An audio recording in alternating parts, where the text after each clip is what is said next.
We're getting turned up on this podcast.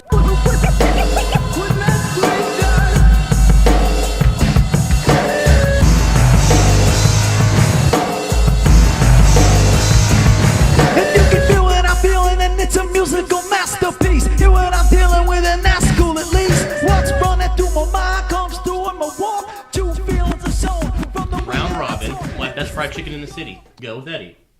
I'm not having this conversation right now. Okay, great. Next, James. Best fried chicken in town? My grandma. Okay, Before she passed away. Well, rest in peace. Kyle. Okay. I'd say it's Neely's. Just a reminder before we start, let's not talk over each other, gentlemen, as we are often wanting to do. And with that, welcome to the podcast. We are here with Kyle Cunningham, Will Wallace, and Eddie Berardi. Eddie, Hello. you're like a son to me. I'm sorry.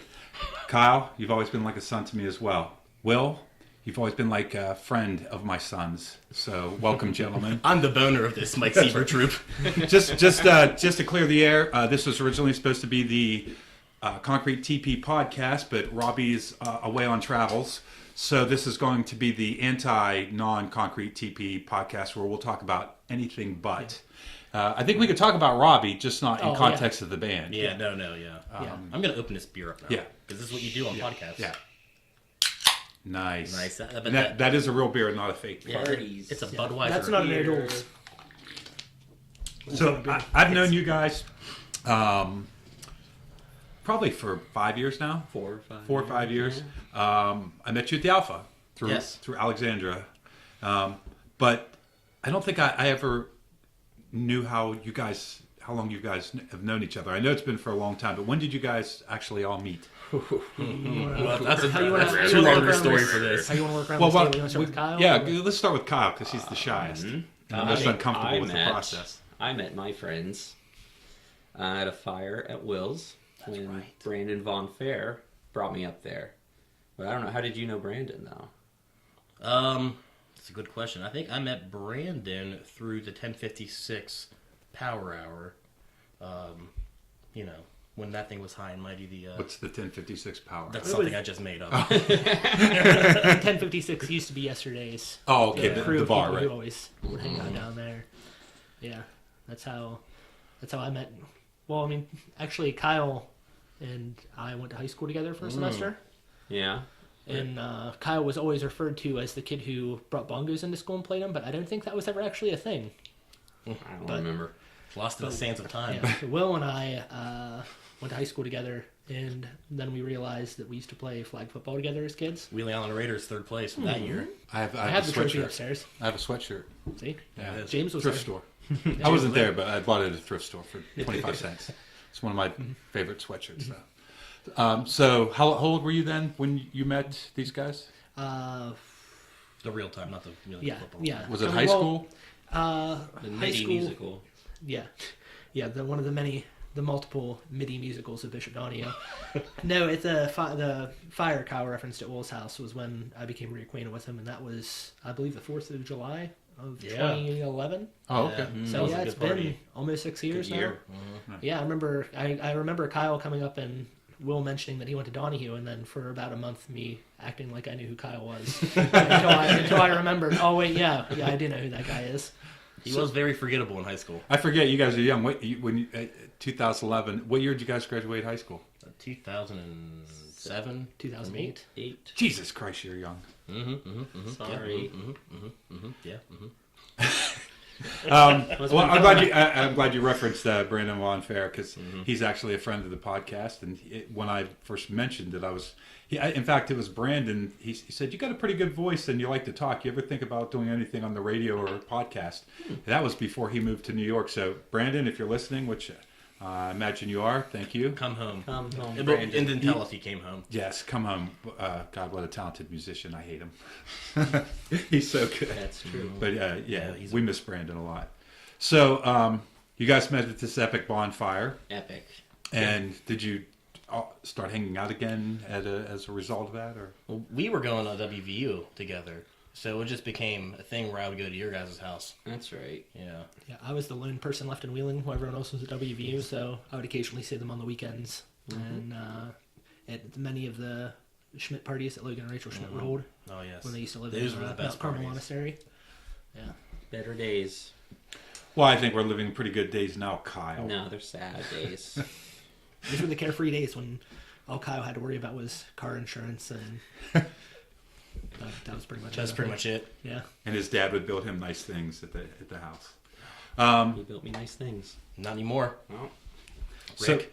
So, I've heard about PowerKat probably since as long as I've met you, and I didn't realize that it was a real band. I thought you guys were always joking around, but then you did play at a Third Fridays recently. And so, what's the backstory on that? PowerKat.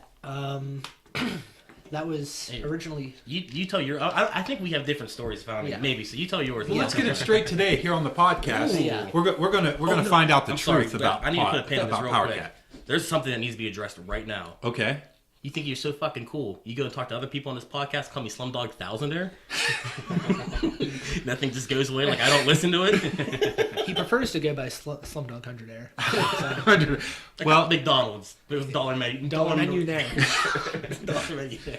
Well, in my defense, that's the best nickname you'll ever have. It really is. And- Actually, someone just called me Single Plaid. That's another story.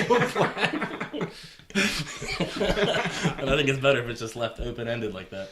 if you're offended, all I can say is go fuck yourself, because I don't apologize. We're never that good of friends. I've always been closer with these two than you. You don't come around that often, and I try not to. if you want to fight me afterwards, that's fine, but I'm closer to the door. I'll punch Kyle right now for doing this. Yes, Kyle takes all my hits for me now that I'm an old man. Apology accepted. Thank you. All right, back to PowerKat.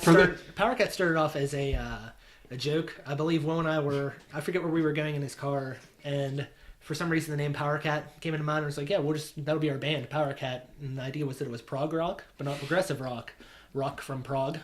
The town. Of course. And it was a fake band for, I'm not even sure how, for I think about a month, until Will called me one day and he was like, hey, you know how PowerKat was going to be a band? And I said, yeah. He said, we have to come up with some songs. I said, So "Well," I was right. It was a fake Yeah. band for Yeah. at one time. Okay. Yeah. I asked him why, and a mutual friend of ours, Cora Edge at the time, was having a fundraiser for a thrift store she was going to open. And she said she needed acts to play, and she kept talking about how she was in a band. And Will, who had had a few beers in him, said, well, you're in a band? You think that's a big deal? I wrote a song right here. I'm in a band. She's like, great, you guys want to play? And he said, yeah, we'll play. So we had like roughly 2 weeks to come up with a set. We're starting from nothing. One of so- our better shows. Yeah.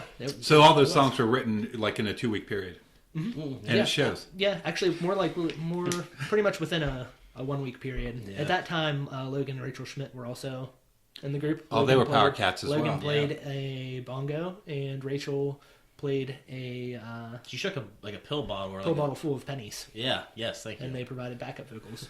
So How many songs did you do at the show? Jeez, I don't even remember. We closed, believe it or not. Yeah. Out of we headlined. necessity. when they Headline were- your first show. Headlined our Yeah. first show. That's when there impressive. Were real bands such as Touch Club, Touch- who went on to be formerly Brown Bears Revival. Oh, nice. Broshoe. Bruce, you played. Was That's there. right. That was the That only show I was- ever saw him play. Yes. Man. So what's your version of the truth? So the story about how we got our name is right. What happened was, if I remember correctly, we were driving at the Highlands, and you said the phone had ring. I was driving. My phone messaged me, and I threw it to Eddie. I said, "Hey, what'd that text say?" And he said, "You should call her back." And I said, "Did you say You PowerKat?" can't read your own text? Are you No, that? I'm driving. This is, Oh, okay. jeez. This is Okay. before he had the LASIK. He couldn't see the Oh, I see. Before I got my chauffeur. You're Slumdog. And so, I said PowerKat. We started laughing. I said, it sounds like a shitty cover band name for the, Wheeling area, Right. Generations, PowerKat playing your favorite 80s. And, like we said, we actually played, we did a cover of Rush. We did Working Man. That was the first song we Oh, I'd learned. love to hear Oh, that. then we It did that song it about was- the Hoagies, too. I believe there was a song about hoagies. There was. That was our first song. The Working Man cover was just the guitar intro and part of the verse Yeah. repeated for about 5 minutes with no words, just us both playing that on guitar. It was like, Sounds epic. But you understand, at the time, I didn't know how to play guitar. How long had you been playing guitar when when you put. If you listen to the PowerKat's old songs, you'll hear me sing and then a shitty guitar solo and then me sing, and that's because I could not sing and play guitar at the same time because I had to look at the neck. So what was Eddie playing? Everything else. I played acoustic guitar. Will usually did harmonica and vocals, or he would play lead over a few things. And I see. So you would play the acoustic guitar, you'd play electric guitar over top of it, but you'd only play the leads when you weren't singing. Yes. You're painting a picture of what this is all about, and I think. Do you guys have any of these songs recorded? there are a few on Yes. Reverb Nation. Reverb Nation, yeah. Because if I could get a copy of one of these songs, we always play a song at the end of the podcast. I would love to play. We would like, well, I don't know if it's cool with you. Is it cool with you guys? Maybe we'll do a live version. That's what I was saying, because we were thinking if it's cool. I think it'd be very It's up to cool. you guys. Yesterday, Thursday night, I recorded a podcast with Bob Gaudio, and at the end of the podcast, he performed one of his songs live at the end of the podcast. And so Kyle can't be involved, right? Because he's not in the band. Well, he could jump on something, doesn't matter. That's a PowerKat was always just who's here that can play music. Oh, I thought it was anybody but Kyle. Oh, Could be in the band. that used to be I'm okay with that. Yeah. Let's get to the real truth of PowerKat. I am the talent, You're on. Oh. and that's the problem. That's the problem. That's the problem. There should be no talent. See, what I had always heard about PowerKat, that there was no talent at all. So is that true, Kyle? Yeah. Thanks for being on the podcast, Kyle. Your grimaces and grunts have been. No, this is actually it segues nicely then, because we played our first show, and this was like a big deal because I had never done anything live. Eddie was in a band. He's in the Wodarcyk. I was in a pop punk band in high school playing bass. So that was a little bit of a change to go to playing folk acoustic guitar from that in front of a bunch of drunk people at yesterday's bar. Was that your first band experience? Was playing in a punk band? Yes. Yes. What were they called? The Lytic Cycle. I don't even know what that is. Is that something with menstruation? It's very similar. similar. It is the process of cells regenerating. I'm and already not destroying each interested. other. It's nerd stuff. Nerd stuff. No, that's cool. That's I like. We played our first show. Was that your first band? Your first PowerKat, yeah. Okay. Well, technically, yes, for all intents and purposes. But I think Kyle and I had been friends for maybe a month, if that. Like Facebook friends, nothing fancy. And he drove up to see the show, and we talked afterwards, like hung out. And then I think that's when we started our friendship, actually. Would you? That sounds about right. That's how I think of it. So. Yeah. Yeah, that sounds right. What about you, Kyle? What was the first band you were ever in? Oh gosh.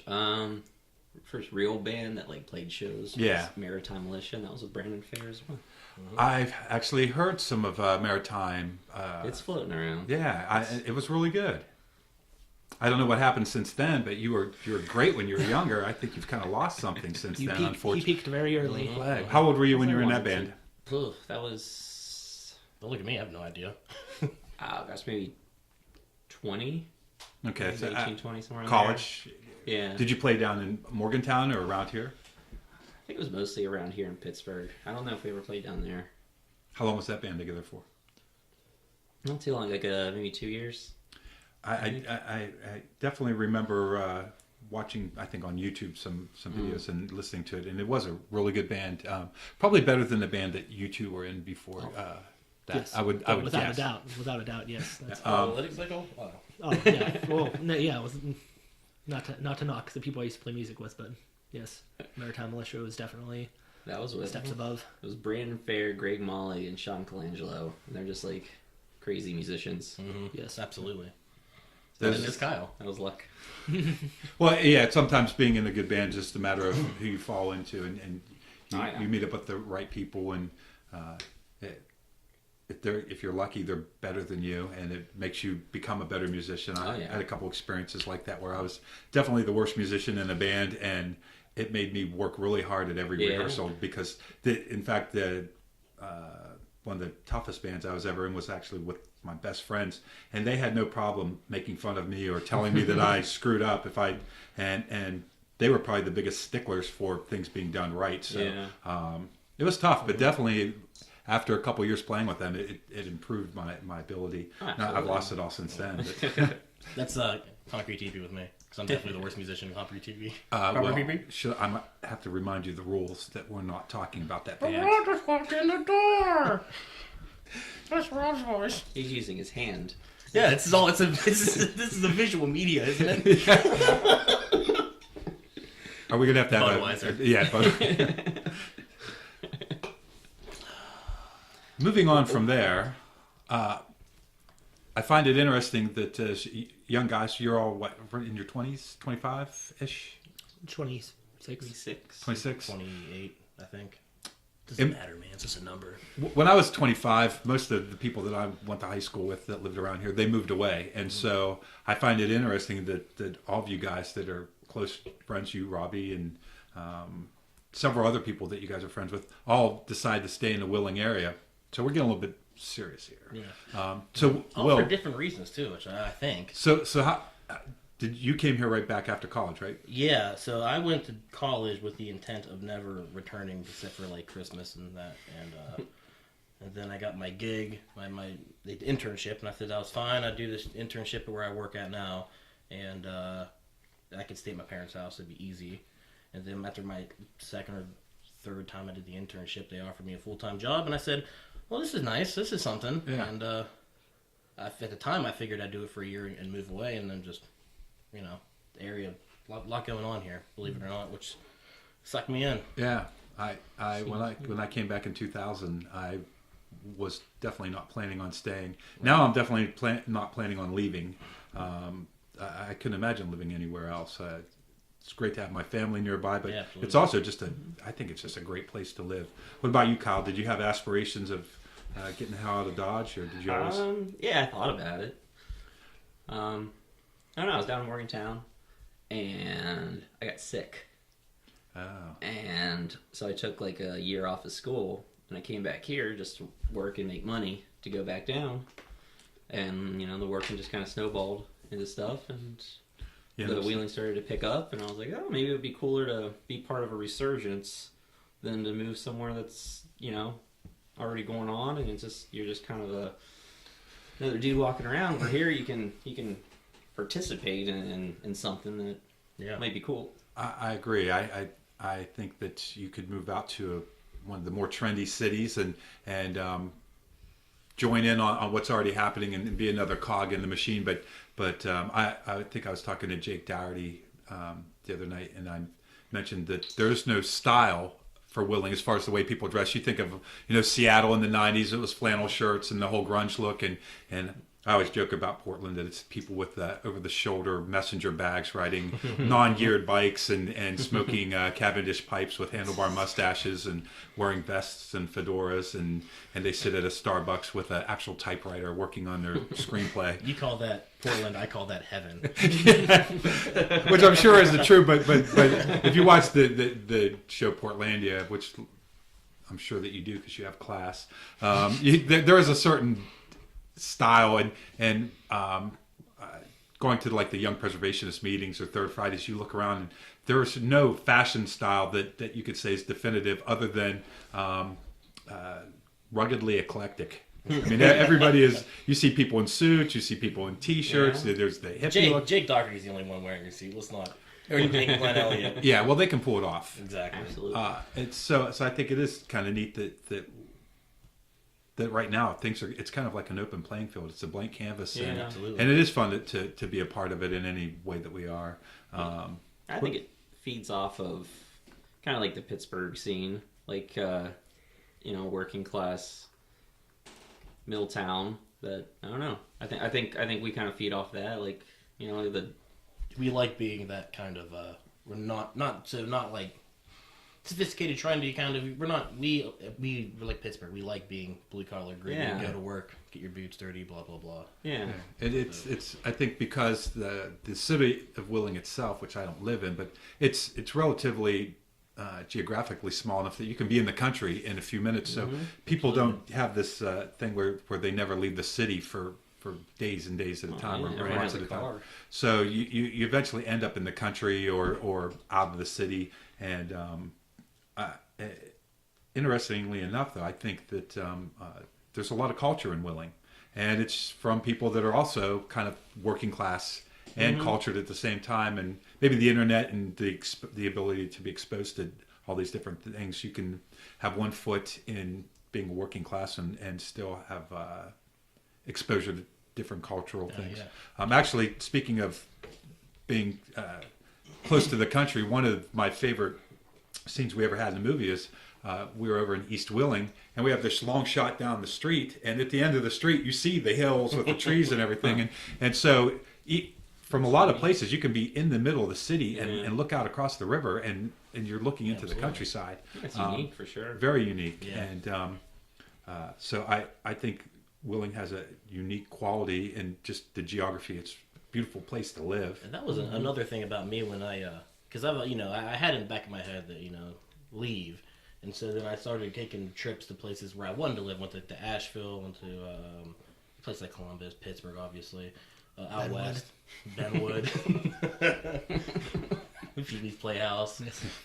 But every time I'd be there, it'd be like, this is really cool, man, but it's not for me, Yeah. Columbus is too spread out. Pittsburgh's a pain in the butt to go around. Asheville's too expensive and too pretentious for my liking. It's a really cool town, but you know what I mean? Right. It just... I started looking at the list I was checking off. I was just kind of like, well, but then at the same time, things like the Wheeling Out Preservationists, Third Fridays are picking up. People are doing stuff here, and the question didn't become when do I leave. The question is, why are you trying to leave? Right. It It is incredible how many people are doing interesting things, and there isn't that one thing that everybody does. Katie McKinley. She's got a clothing line. Yeah. That's incredible. Right.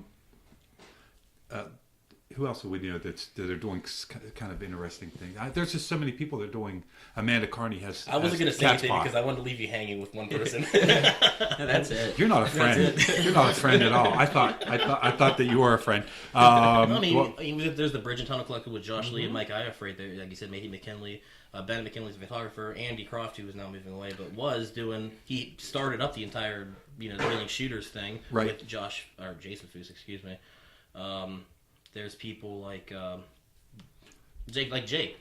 Jake isn't really... Jake is, literally has started the group Reinvent Wheeling with other people, obviously, but, he ran that before he became the director of Wheeling Heritage. There's Grow Ohio Valley, Scrappy Pappies. There's Chuck and Vera. Vera. They're always trying to the Smart push Center. new things. The Smart Center, yeah. I wish I could remember his name. Very nice guy down there. And we have some great restaurants like Later Gator and Willing Brewing now has become kind of a hub for activity. And We got a Perkins. We have a Perkins, and I think that things are definitely starting to pick up. There are a lot of very talented artists. I know just from doing the movies that the number of actors that I've met that are incredibly talented. They did a reading at Third Fridays, and a lot of the actors I knew, and some of them I hadn't seen in a while.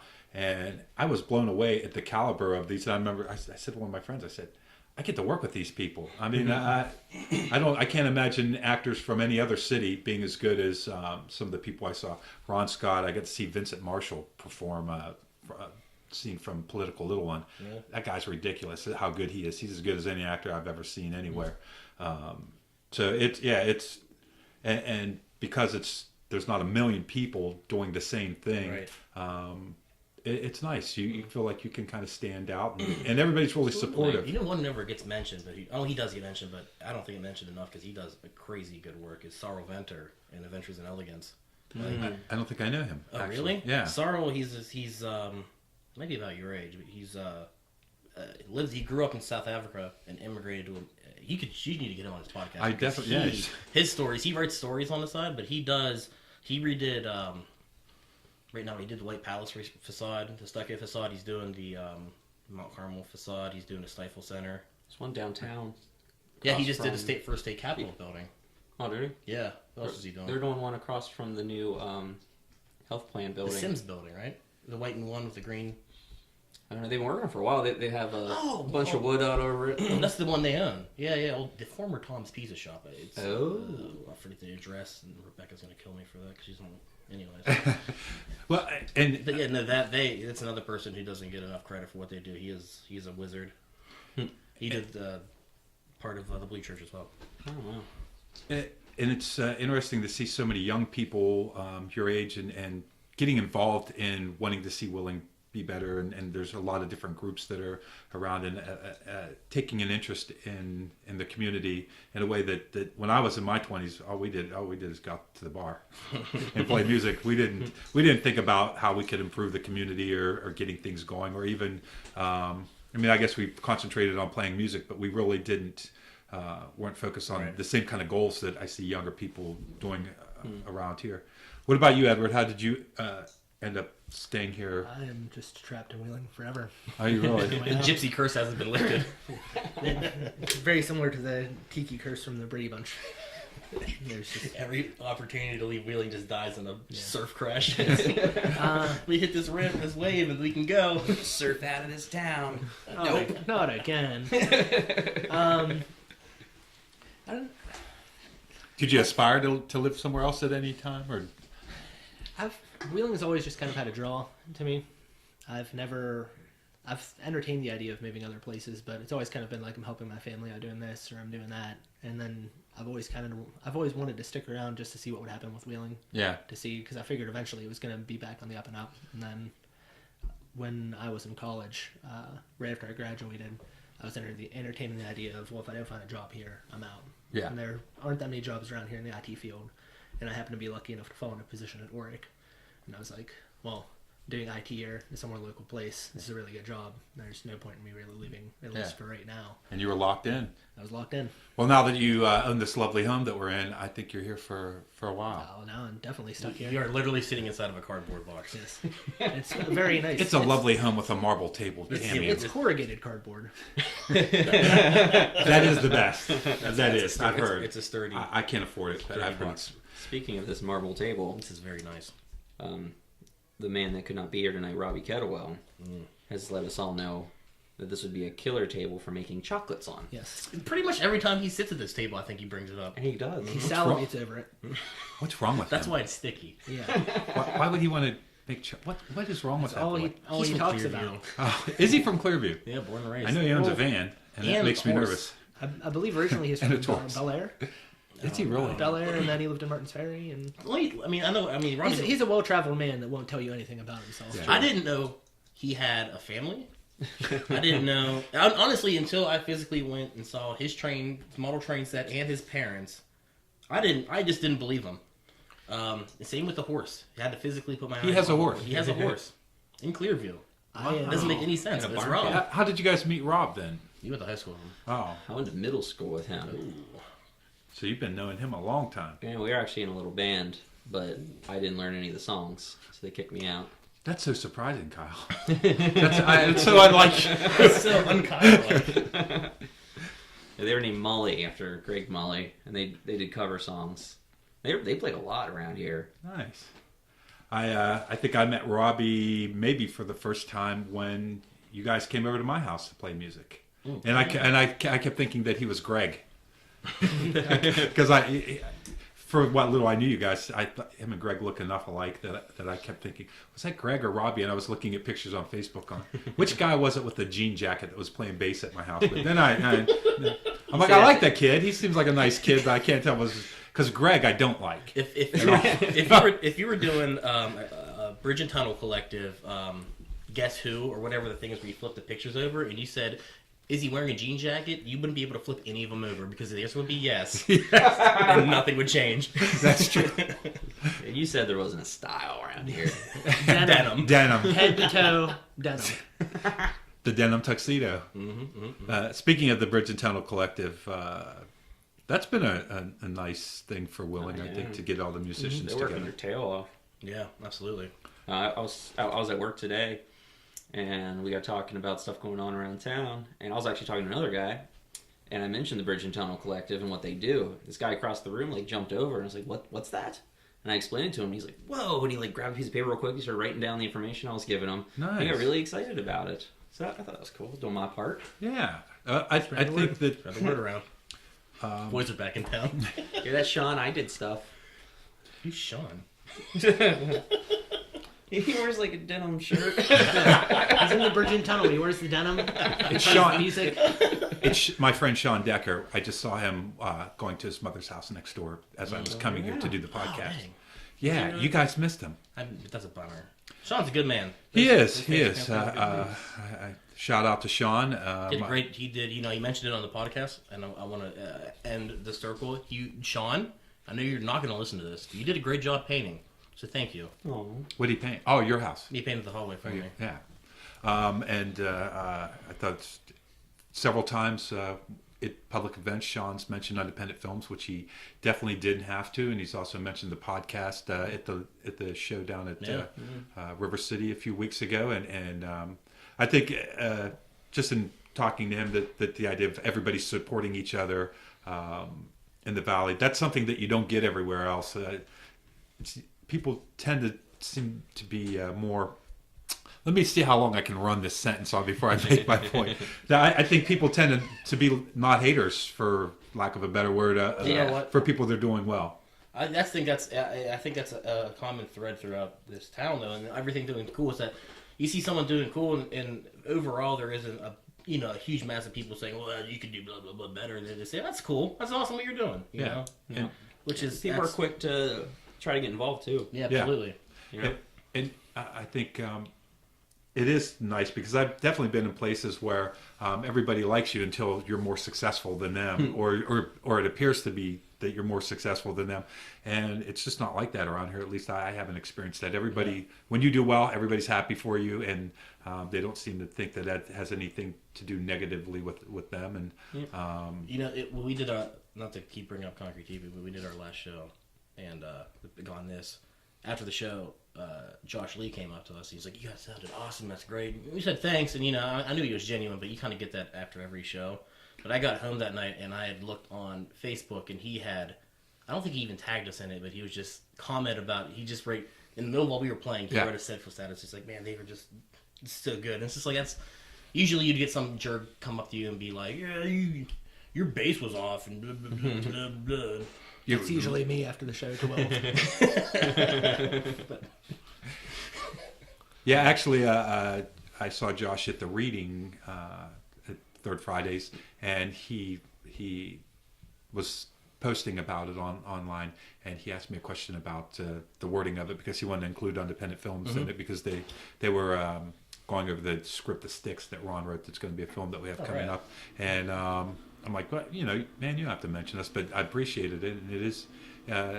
It's just nice that people gladly support each other. And absolutely. I think it's also interesting, and I've not experienced this much any other place I live, that there's a group of people that seems like their talent is supporting everybody else that are doing interesting things. Mm-hmm. You mentioned Rebecca earlier. How do you say her last name? Corellis. Corellis. I shouldn't have my hands over my mouth. And I've been talking to the lovely Miss Sarah Clark, and she's a fine supporter of all the things that's going on, and I think it's important to have people that their talent is just supporting people that are doing creative things and that are doing good work, and I think it's sometimes not valued enough as being a talent itself. But yeah, no, like the show we just wouldn't have happened if it wasn't for Klempa and Sarah putting it together. I should have ended with a different inflection because my sentence is over. but it is really important, and sure is. I think that one of the nice things is Kyle, you're such an addition to the podcast. Thank you for having me. Can you believe I actually talked to Kyle when I was thinking about doing the podcast. I said, you should come on. You can help be audio engineer and kind of be my sidekick, and you can kind of chime in every now and then and be my backup. And now I realize how stupid that was, because all he's going to do is blush and go, that would have been and go, I don't know. What do you think, Kyle? Yeah, you would be the worst color commentator ever. Yeah. well, guys, I think that's a good idea. Now I lost my train of thought. Does anybody else have any? No. I think there's a lot of talk about they're trying to reinvent Willing. Obviously, is the name of a group, but and there's a lot of discussion about how to take Willing to the next level. And one of the thoughts that I had is that Seattle, it was the grunge thing, Nirvana hit, and then the next thing you know, it was a mecca for music, and I think maybe our thing will just be that there's so many people doing so many interesting things that if somebody comes into town to visit, or they get transferred here for a job or something, after they spend some time in town, they realize that there's a bunch of different things going on that are really cool, and maybe they're somewhat interested in music, and maybe they have a little interest in movies, or they want to do sculpture, or whatever it is that they're interested in. There's somebody else that's doing it, even if it's like gardening, grow V. Right. So if you're a person with a specific interest that's maybe unusual, you're probably going to find somebody here that's doing something really cool. And if you have a diversity of interest, you're going to meet people that are also interested in those things, and that they're not so hoity-toity that they're not approachable. Yeah, right. So it might be just the fact that they actually encourage you to do it. They're not, they're not staking out the ground and say, "Well, this is my thing." You know, if you came up, There's a codependency, absolutely. and it's not selfish, but if you're just just purely driven, by what's best for you, it's even if you're not doing the same thing, someone doing something creative, it helps you. Yeah. So I think everyone, even if they're not consciously thinking about that, that's a huge driving factor in that, what you're saying. I agree. The fact that everybody's supporting each other. I definitely overwhelmed with how much support we've had with our films. I think it was 2000, probably about the time you guys met. And again, it started hanging out 2011, 2010. When I started to make films, year. and it was a fine year. A lot of things we did. Had we known then, that was the year that big things were going to happen that will lead us to this table today. We would have probably All left town. well said. But yeah, I started out with a laptop computer and a little party camera that was just a little point and shoot camera, and didn't even really have very many friends. Didn't know anything about how to make movies, and it's ridiculous now that we've been able to do what we've done, and I think this year is going to be big, and how much the music scene has changed in just the last couple years. I'm really excited to see where it's going to be in a few years. Once a legitimate location for playing music arises in Wheeling, then it will blow up like crazy, I think. That's always the conversation. Right. Just having a decent venue. We were an absolute mess, and not that we weren't organized. We didn't have a vision, but like when we played 1056 back in 2012 and 13 with Brown Bear, with Stellar Winds. Did the Pussyfooters play there when they were from the Don's Barbershop? That was tail end of that one was Goodfellas when we played with them. But those shows were just insanity. Like the amount of support you would get. We sold out, for lack of a better term, that Halloween show we did there. For as crummy as a venue and place it was, they had the right energy for live original music there that is lacking currently, I think. I agree. I think I've told people about this before, but I don't think I ever mentioned it on the podcast, so I'm going to talk about it right now. When I lived in Dayton, there was a club that's still there called the Canal Street Tavern, and they had shows almost every night of the week. I think they were closed on Mondays, and always original music.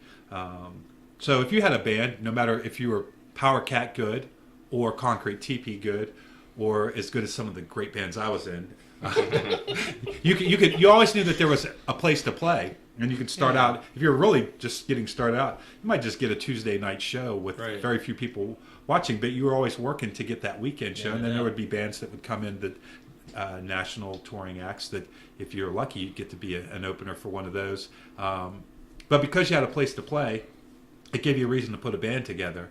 And I think that having knowing that you have an opportunity to do something once you get your band going, it inspires people to put a band together. If you're sitting around, there's really no venues to play at, kind of makes it hard to get excited about putting together a band. You're like, well, once we get the band together, there's nowhere to play. Josh and Mike's brilliant thing with, and Sean, Mike, and Josh's brilliant thing with the Bridge and Tunnel Collective was that looking at some of the bands playing now, obviously Fancy Pants would have been playing regardless. Josh would have been playing kind of regardless, but and Mike would have played. They would all been doing separate things. We would have never even heard of the band Mange. Yeah, they're great. Right? They're awesome. I don't know. We would probably still be playing in some facet or another, but bringing that glue, that one unifying, even if it's just social media presence, to push out things. You're getting different bands, different sounds, all kind of pushing the same group. Yeah, it's very nice to. It's a glue. It's cohesive. Well, before Bridge and Tunnel was formed, it would be man, let's get a show together. Yeah. And we'd seek out, we'd call bars and venues and be like, hey, can we do a Friday, Saturday night? Yeah. Yep. And now with Bridge and Tunnel, like, it was getting on Facebook and they're like, hey, we got 3 openings for this night. Then who wants to do it? Yeah. And it's almost, I don't know, once a week. It's Once every couple weeks. fairly regularly. Yeah. So there's always something you opportunity. can jump onto now, which wasn't there before. And I think the big thing is that they're building an audience for local original music and just for Bridge and Tunnel Collective bands. So I think this has been a huge conspiracy, multi-year long conspiracy for Josh and Mike to have a dual release party. yeah, after that they give it They're up. building this Yeah. momentum, and they're everybody there to get disbanded. Yeah, it's going to give up everything.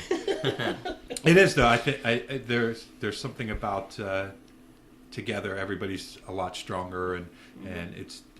I know whenever there is a big show coming up, you can't miss it on Facebook because everybody that's in the collective is posting it. And that's big. And as much as people might get annoyed at the oversaturation, because we do it when we have a premiere coming out, people get annoyed at seeing the same posts come up all the time. But it does create tons of awareness, and as much as you might get annoyed seeing the same post over and over again, you also get the sense that you don't want to miss this because it's everybody's talking about it, and the size of the shows have been great. They're well attended, and you're outgrowing the venues that we can play at. I agree, which is a good problem to have. Yeah, and I actually kind of like the idea of the collective being open to whatever location. So where instead of a certain venue, it's wherever the collective is, that's the venue. We had a place called the New Space Underground, and the location changed every time. It was the guy that was a promoter, and Ken Gross, I think was his name, and he would rent out a space, and one time it was a pavilion behind a cargo plant. It smelled like rotting corn. Oddly enough, those shows were never promoted or advertised. It was all word of mouth, but that was the idea that's what made it cool, is that you had to be in the know to hear about it. But they had a larger population to draw from. Yeah. But the idea that whether it was an electrician hall or behind a Cargill plant or underneath a shopping center, which we didn't even know that there was a warehouse down there, where there were shows, and it still had a kind of a cohesiveness, and I think definitely if we get a really good venue that favors the musicians with good acoustics and a nice sized stage that you can see everything really well, and that'll help a lot, because a good sound system is always nice. Absolutely. That's always the hardest part. Yeah. Just finding someone to do it. Yeah, a good venue where it favors a live band is good. And, oh, yeah. So, what do you guys think in the future of Willing that you'd like to see? Eddie? Ed? More flannel? More flannel, more denim. I think it's because you walk through the world with rose-colored glasses on. That could be it. That's definitely... I think you're the first guy that ever said that to him. I've never... Oh, Kyle, you flatter me. I've never even heard that before. What's it mean, even? The listeners know what we're talking about. I don't have to spell it out for you guys. I'm not going to hold your hands through this. Oddly enough, this has been a way more serious podcast than I ever expected. I thought we can change that real quick. Let's change it real quick. Let's break out the nose tobacco. Yeah, we just did it right now. Everybody do a little bit of the snooze. All right, what you guys got here? I got the white elephant. It says this tobacco product can damage your health and is addictive. So the white elephant. That's a terrible branding name. That is an Indian white dried milled tobacco. All right, sir. It's in tobacco and sulfolated, I believe. I think this is cinnamon you gave me. And that's high dry toast. That is a traditional British blend of nose tobacco. Don't sniff it. So just so people who don't know what we're talking about, last summer we were working on a script for the movie Coal Rain, and we would get together and we recorded a podcast at every one of the meetings, but I don't think we'll ever release those because they were a little chaotic. Those are going in the Prince music vault. But for a good... in the rich music vault? In the Slumdog vault. My grandma's chairs ruined those. I don't care. I don't care about your grandmother's chair. We're talking about... You guys will find out about it on the podcast after our deaths when they get released. Probably for a good 5 months we would get together every Sunday night, like we tonight on 6 o'clock on Sunday night, and talk about the movie. And early on, Kyle had brought his various collection of snuffs. Is that what you call? Just, snuff. Snuff. The gentleman's tobacco. And we would traditionally do a round of tobacco, and so we thought that we'd do that again tonight. It started with, we were recording the podcast at your house, Yes. and we had found the tobacco, and we're trying to do it in the podcast. So I think it was as much as you can without making it seen Yeah. audibly. It didn't last very long. It didn't. Our friend Ryan Dake, he did Oh. like a cocaine style line of it, and Which just is not a good ran idea. out of the room to vomit. And that's recorded. I mean, I'll send you that tape. You can splice the clip in. Yeah. Now. Right Yeah. now. That goes against my rule of never editing the podcast, but I will make an exception. Please do. Please add it in here. But I will say, if you're listening to this podcast and you didn't hear me edit it in just now, that's because Kyle didn't get the footage to me. That makes a lot more sense. So just so I cover my ass, That sounds reasonable. Will's getting ready to do his hit. I got a girthy hit here. Yes. Oh shit! Now it's everywhere. So the first up is the high dry toast. The high- which that's Will too Wallace much. has all over his hand. It's very dry and high. And while he's getting his works together, what were you going to say, Eddie? What was so the question was, what would you like to see come from Wheeling Yeah. in the future? You're fine. No, you're fine. Just go ahead and Keep do that talking. while I. Please go ahead. Quiet, please, while Will snorts his tobacco. No, I want to wait for Eddie to say something serious so I can ruin it. I would like to see more people just decide to stick around Wheeling in general. Like, there's a lot of people I know who just constantly refer to sticking around Wheeling as just being I'm sorry. This is awful. a dumb decision. Like, why would you sit this down? There's stuff happening, but it's not going to take place for however long. Why would you stick around? And I think a lot of people don't understand that things aren't going to change and get better if the people who are here leave I agree. instead of staying around and working to build something. So Yeah. I agree. I think that My nose is on fire. I It feels so good, wholeheartedly doesn't agree it? with that. No, why do people do this? you're breaking out in sweat. That's just usual. Yeah. I agree. I think Annoying sweat. although when I was a young man, now that I'm an old man, people would just shit all over the High Valley, and even I think a lot of people that I know that moved away when I was younger, they're like, dude, why are you still back there? But I notice more and more it's becoming less and less appropriate or even cool to shit all over Wheeling or to shit all over living around there. I think more and more people have a real pride in the fact that they stay there. At least the people I I know. think that's a thing kind of everywhere. There's this idea, I think, where it's cool to be part of a smaller community all of a sudden. Yeah. Like, I think I first took note of it probably right around when I started college, when I started going downstate to, like, Thomas and Davis, West Virginia, and I saw that those guys, like, those are very small towns with, 4 or 5 businesses on the main street, maybe a real estate company, and a bar up on the hill. Yeah. And it's mostly just like a tourist town. Like, people go into the resorts down there, and I'm assuming that's where most of those people work. So it's a pretty small community, but they have this really awesome, tight-knit scene down there that it's just cool coffee shops and an amazing music venue.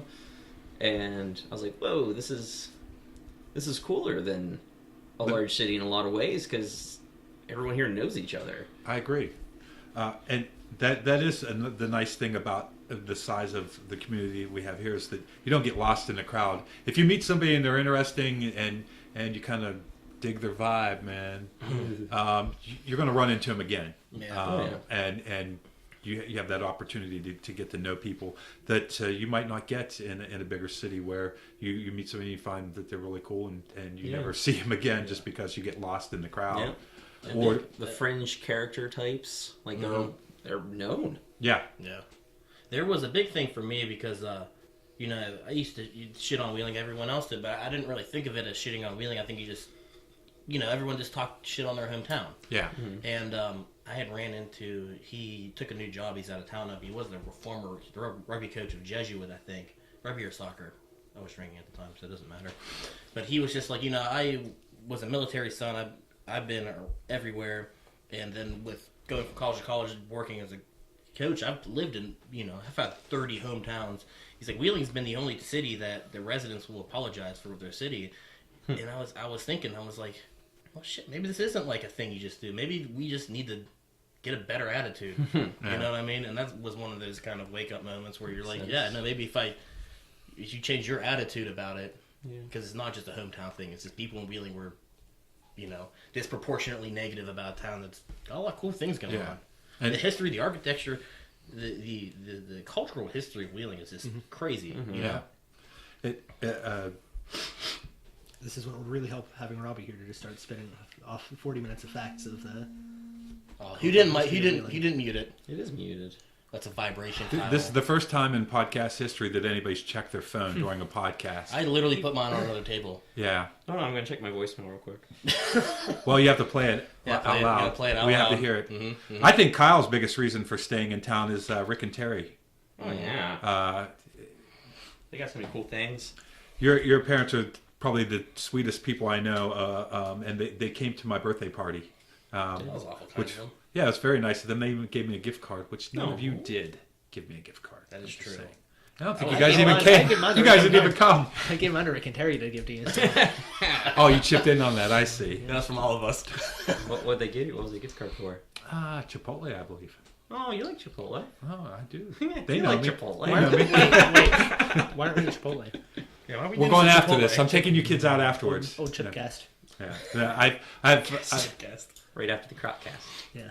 I've probably been at your parents' house more than any parents of any friends that I've ever had, and I always feel very welcome there. So Their house was always the hub before had our own places. They're truly warm and lovely people, which makes me wonder what the hell happened to you. What a fall from grace. We can all agree. Yeah, thank God Kyle has them because he would be lost. Maybe him and Allie. That's rough.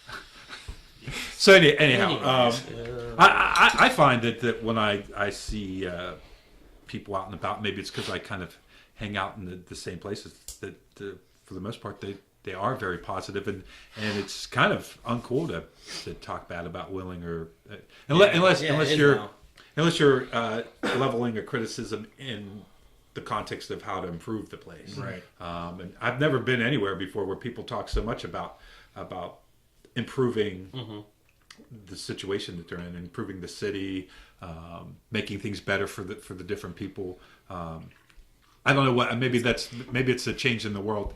I think that one first improvement for Wheeling is to stop Kyle from loudly drinking out of his can in the microphone. Yeah, I love podcasting with you guys.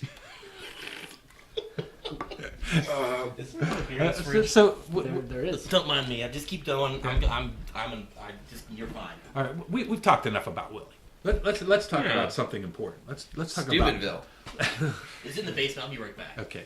There's in his bag, and there's beers in the bag. Is it Dale's? There's bag. I'll take a Dale's. Can I have a Dale's? I traditionally drink Kyle's beer whenever he I have has to put it. this on the table. Actually, My favorite kind of meal. Try this. I'll drink this. You Yes. like that? Ooh, Buddy Lights. White Claw. If you want one, you'd like it. Okay. Oh, it's black cherry. Oh, These are awesome. My favorite kind of beer Yes. is whatever Kyle's buying. Word. That's why I didn't drink. Oh, this is good Foley work. Oh, you Rustling leaves. Ooh, that. Just give me that. It's got a little bite to it. Give me the bag. It's a mild, hard seltzer. It's delicious. How do you guys? What is your guys' ideal Sunday? Personally, not too much hot fudge on it. Like maybe some kind of sprinkles. If you go to Dairy Queen and you get the Oreo brownie earthquake, they'll make it without Oreos if you want, and I think it's better. Why would you do that? That is such a Kyle move. I don't like Let's talk Oreos. about Kyle's food eating. Why would you get? Wait, why would you get the Oreo brown? Not Because the the brownie, it's because it's a Can you hot fudge just- sundae with a big chunk of brownie in the bottom. You just don't want the Oreos. I just want so you're the just like, Oreos. make me that without the Oreos. Yeah. Bless your heart. Oh, thank you so much. Place it. I've been out to dinner with Kyle many times, and I find it interesting how particular he is There's about the order in which he eats the food. Right. Yeah. I can't touch the celery, or I have to move it over to this other plate, and it's cute, but it's kind of annoying. A lot of dips. A lot of dips. He does. Oh, should we tell the dip story? Tell the dip story. I just talked about it. I feel like I bring it up too much. But, no, you know what, Eddie? Let's tell the dip story. Tell the dip Tell the story. Go ahead. Okay. Tell one of the dip stories. How many dip stories are there? There's too many. Too many to count. So, after either we were doing either band practice or we were doing something cool bro stuff, we run out the sheets to get ourselves a delicious dinner, and I'm ordering. I look over and Kyle's You not guys are ordering. so trashy. I know it was Sheets. pretty Okay, go ahead. lowbrow, Very gritty. very gritty. It's a gritty reboot. Okay, go ahead. So I look over and Kyle's not ordering anything. So I say, Kyle, you gonna get some dinner? He's like, well, I don't have any money on me. And I said, well, Surprise. I said, go order something. I'll cover for it. It's no big deal, man. This man proceeds to order a 5-piece chicken with 9 different sauces. Each sauce costing 50 cents to $1 a piece. I got a bill. The sauces cost more than the food that I ordered. We get back to my apartment. He lays them all out, opens them all, and I think he used each one once. And that's friendship. That is friendship. And you guys are still friends to this day, so that is true. Since we're talking about restaurants, and I was venting about this last night, but it still bugs the shit out of me. We went to a restaurant called Habitat in Pittsburgh, and it was the worst dining experience ever. So I am highly recommending on this podcast that you avoid it like the plague. It was $40 for 2 pieces of duck that would fit in my hand and literally 2 tablespoons of potatoes. The only thing exceptional, say the word for me. Exceptional. About the duck was that it was too salty. Other than that, it was unremarkable in any way. The ambiance was terrible. It wasn't a room that you really want to spend much time in. We had 5 people at a table, and if we reached our arms out, we could not touch each other, so you couldn't hear anybody. I wouldn't recommend that to my worst enemy. It was the most ridiculous, pompous, pretentious idea of a restaurant I had ever been to. It was so bad that I commented that was the first time I ever went to a restaurant, and I was just as hungry after the meal as I was before. But to redeem ourselves, my friend Tom from college, Tom Fury, invited us to this. He's an audio engineer for the symphony. Invited us to his little hangout place in Pittsburgh, and I had a gyro salad, and it was the most delicious thing I had ever eaten. And I would have gladly paid $40 for that salad and $10 for the 2 stupid pieces of duck. So yes, I usually don't slam things, but Habitat, you suck. You're pretentious. You weren't worth $40. You weren't worth $4.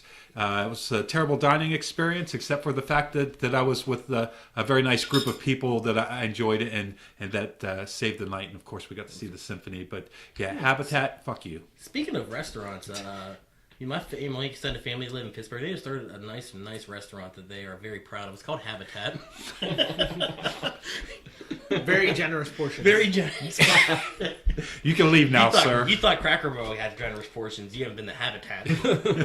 You can leave now, sir. We're done. You can't kick me out of Ed's house, can you? Ed? If we're on the topic of restaurants, Yes. one pleasant surprise that Kyle informed me of is Abby's on the island. When you get there, you can ask for a secret menu. No. Cut the mic.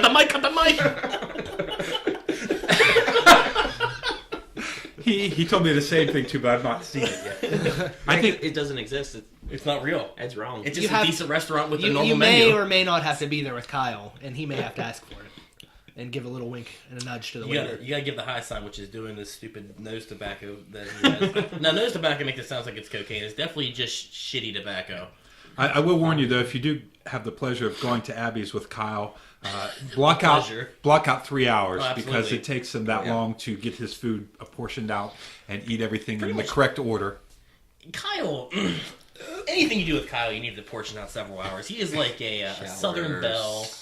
His showers, pool parties, cooking. Friendship with Kyle requires a lot of patience. Absolutely. But that's okay. It's a virtue. Kyle, you test us all. Look, Kyle is probably one of the most soft-hearted people I've ever met. Anytime there's any problems, he always is the guy that says, "Come on, guys, let's look at it from both sides of the story." And I appreciate your calming nature because I sure as hell don't have one. Agreed. Will, what I like about you, Ooh, I like this. Let's go around. Is your vibrant masculinity. I am, yes. You're kind of like a bull in a china shop. Ooh. And I don't like China, so not the country, the dinnerware. Eddie, you're sweet as the day is long. You're like peaches and cream. And I want to wedge you. I do not. Now's the time that you guys should say something nice about me. James, you have a podcast and you let us on it. Referencing the earlier question, what is the perfect Sunday? What is the perfect Sunday? Cool. And silence. This is a good thing for Well, I would say That is the perfect Sunday. I don't like Sundays. you I don't. never like Sundays. Why not? Like even in school, because like Friday comes, you're excited about the weekend, and so Friday evening's really cool, and Saturday is always nice, and then Sunday just had this kind of gloom over it. I don't know. Because you're going back to work on Monday or school or Yeah, going whatever. to school or work, and you know it was all coming to an end, and you had to like pack it in. So Sunday always felt weird to me. Yeah. But now that I work on Sundays, Oh yeah, no. it's Sunday's Friday, So you love Sundays. so it's better. It's like you're your Friday. ripping it right now. Well, I will say when we were working on the Coal Rain script and we got together every Sunday night, it was so much fun. And That was a good time. because I kind of get the thing where Sunday you're kind of like, oh, the weekend's winding down. But we always look forward to that. We always ended Sunday with like this kind of a festive bang. And Talk about something cool and go get food afterwards. yeah, just and honestly, for me, the experience of just hanging out with your guys, for a few hours, and we've all been friends for a while now, but the chances that we get to hang out together, that was really cool. That once a week we would get together for Absolutely. sometimes 3-4 hours and just hang out and talk. And the fact that we were working on a common goal, it was kind of more fun, I think, than if we just sat around and bullshitted. Because I think eventually somebody would be like, "Well, I got to go home," or "I'm getting bored," and we were never bored. I don't think when we were in that process. Well, what to you is the perfect Sunday? It's Sundays, the weekends for me. Yeah. Church, really? Actually, I haven't gone to church this week. So that was, oops. Sorry, Jesus. No, go ahead. I'm sorry. The weekends are for me because I feel like I do my 9-to-5 gig, and then my evenings are either sent between some miscellaneous meeting I have to go to with Young Preservationists or OV Connect, or I'm working on my building, or this, that, and the other. So Saturday and Sunday, I pretty much don't schedule anything, and I say I'm going to do the stuff that I wanted to get done throughout the week, which like for today was refinish a door, play a little video games, drink coffee, and eat there with my parents. Nice. Yeah, That's nice. What about you, Edward? Yeah, I'd say my perfect Sunday is just relaxation and spending time with family and friends. Usually make my way over to the Wheel and Coffee Shop early in the morning. You've never invited me to go with you. It's a long Like time. you said, he's trying to get his perfect Sunday. I said not a so-so It wouldn't be Sunday. relaxing if I was there, I'm I said sure. not a so-so Sunday.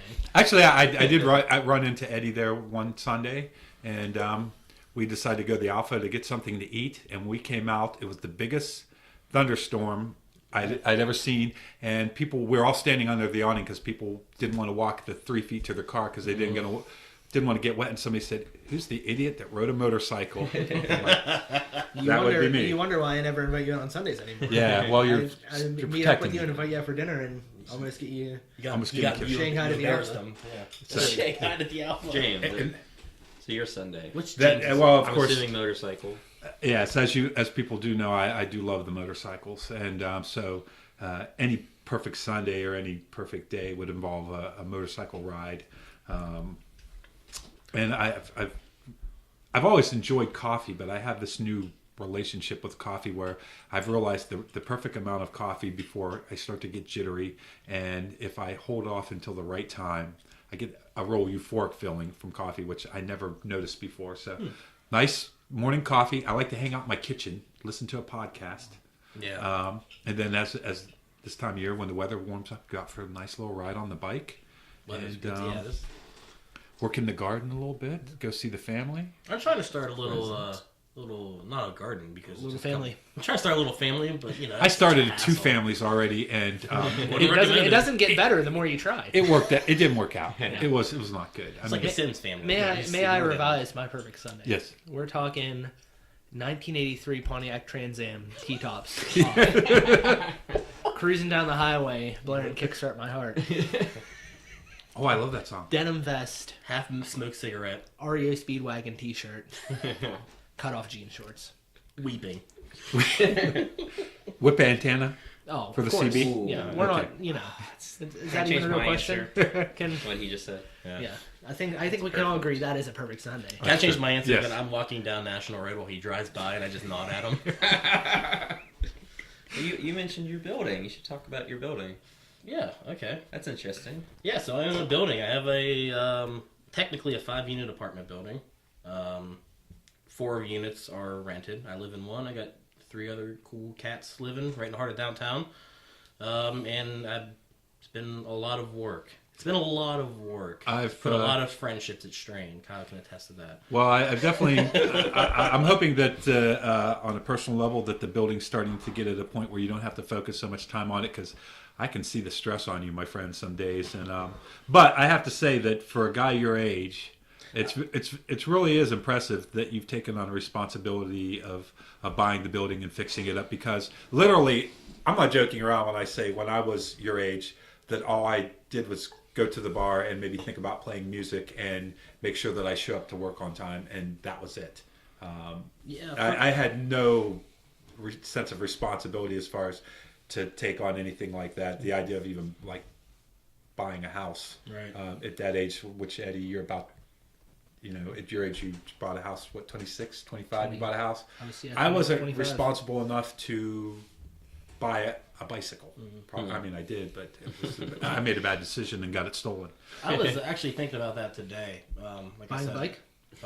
You need a motorcycle. I'd kill myself on a motorcycle. But you do need Sherbet. to teach me how to ride it. Yeah, Sherbet. I don't know. I don't know if I'm the Buy best. some sherbet. Being that I got hit by a truck, I don't know if I'm the best person to teach anybody anything. So I wanted to buy the front door. Like, the building was built in the 1860s, 1870s. Everything's really, bless your heart. The front door is this old growth wood door, and it's all dried out from just sun exposure. And I finally have gotten around to,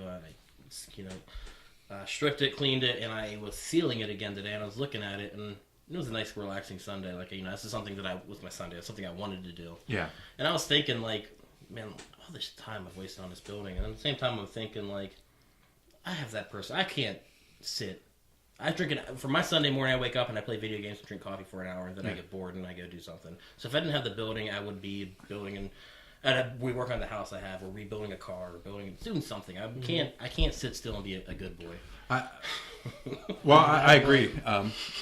When I think about independent films keeps me pretty busy, and I like to ride the motorcycles, of course. And when I start thinking about doing the podcast, I'm like, what am I doing? I'm getting involved in another thing. But I'm the same way. I like to have more things to do than I have time to get to. And the only part that's really kind of I'm sorry, Kyle's slowly sneaking out of the room. The only part that's kind of maddening is trying to remember what things to focus on. That's the dog of it. Yeah, I get in podcast mode for a few days, and I start booking different podcast recordings, and then I'm like, I have a film stuff coming up, and but other than that, finding the balance. I mean, my old pick. This is good audio. This is great audio. Please, a moment of silence.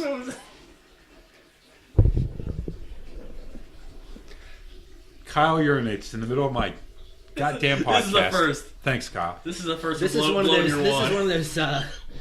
of those sounds you can add that people listen to make them fall asleep. Yes, true.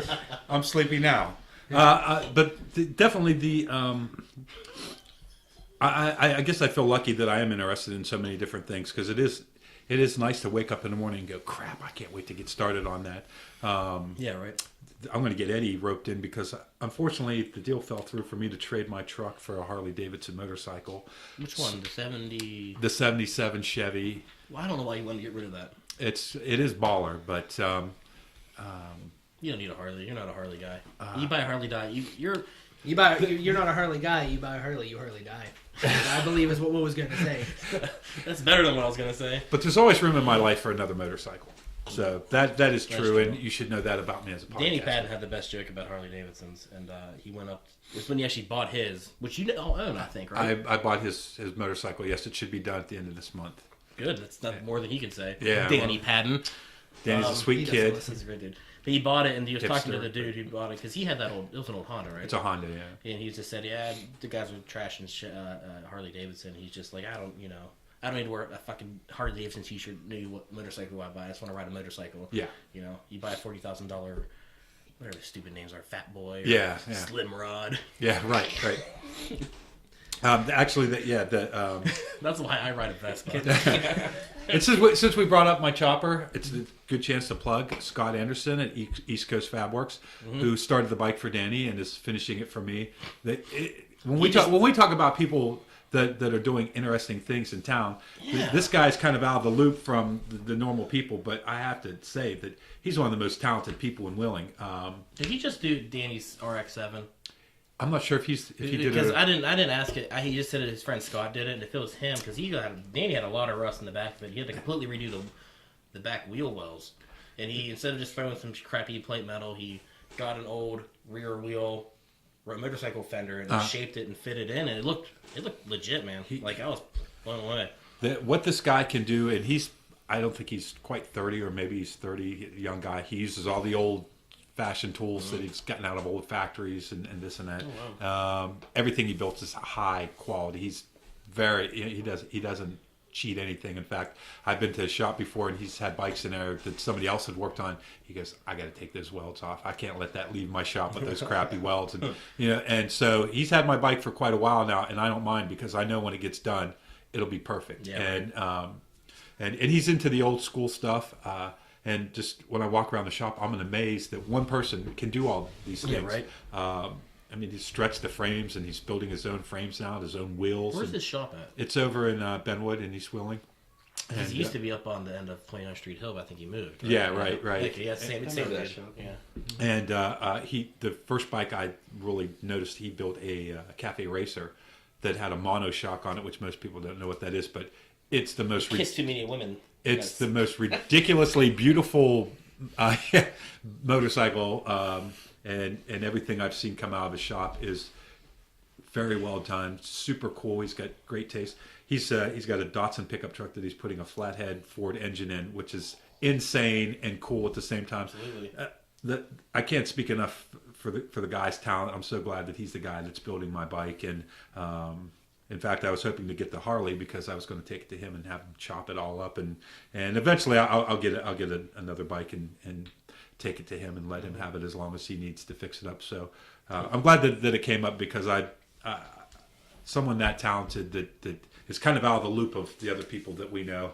Absolutely. He gets my high praise for being super talented. Anyhow.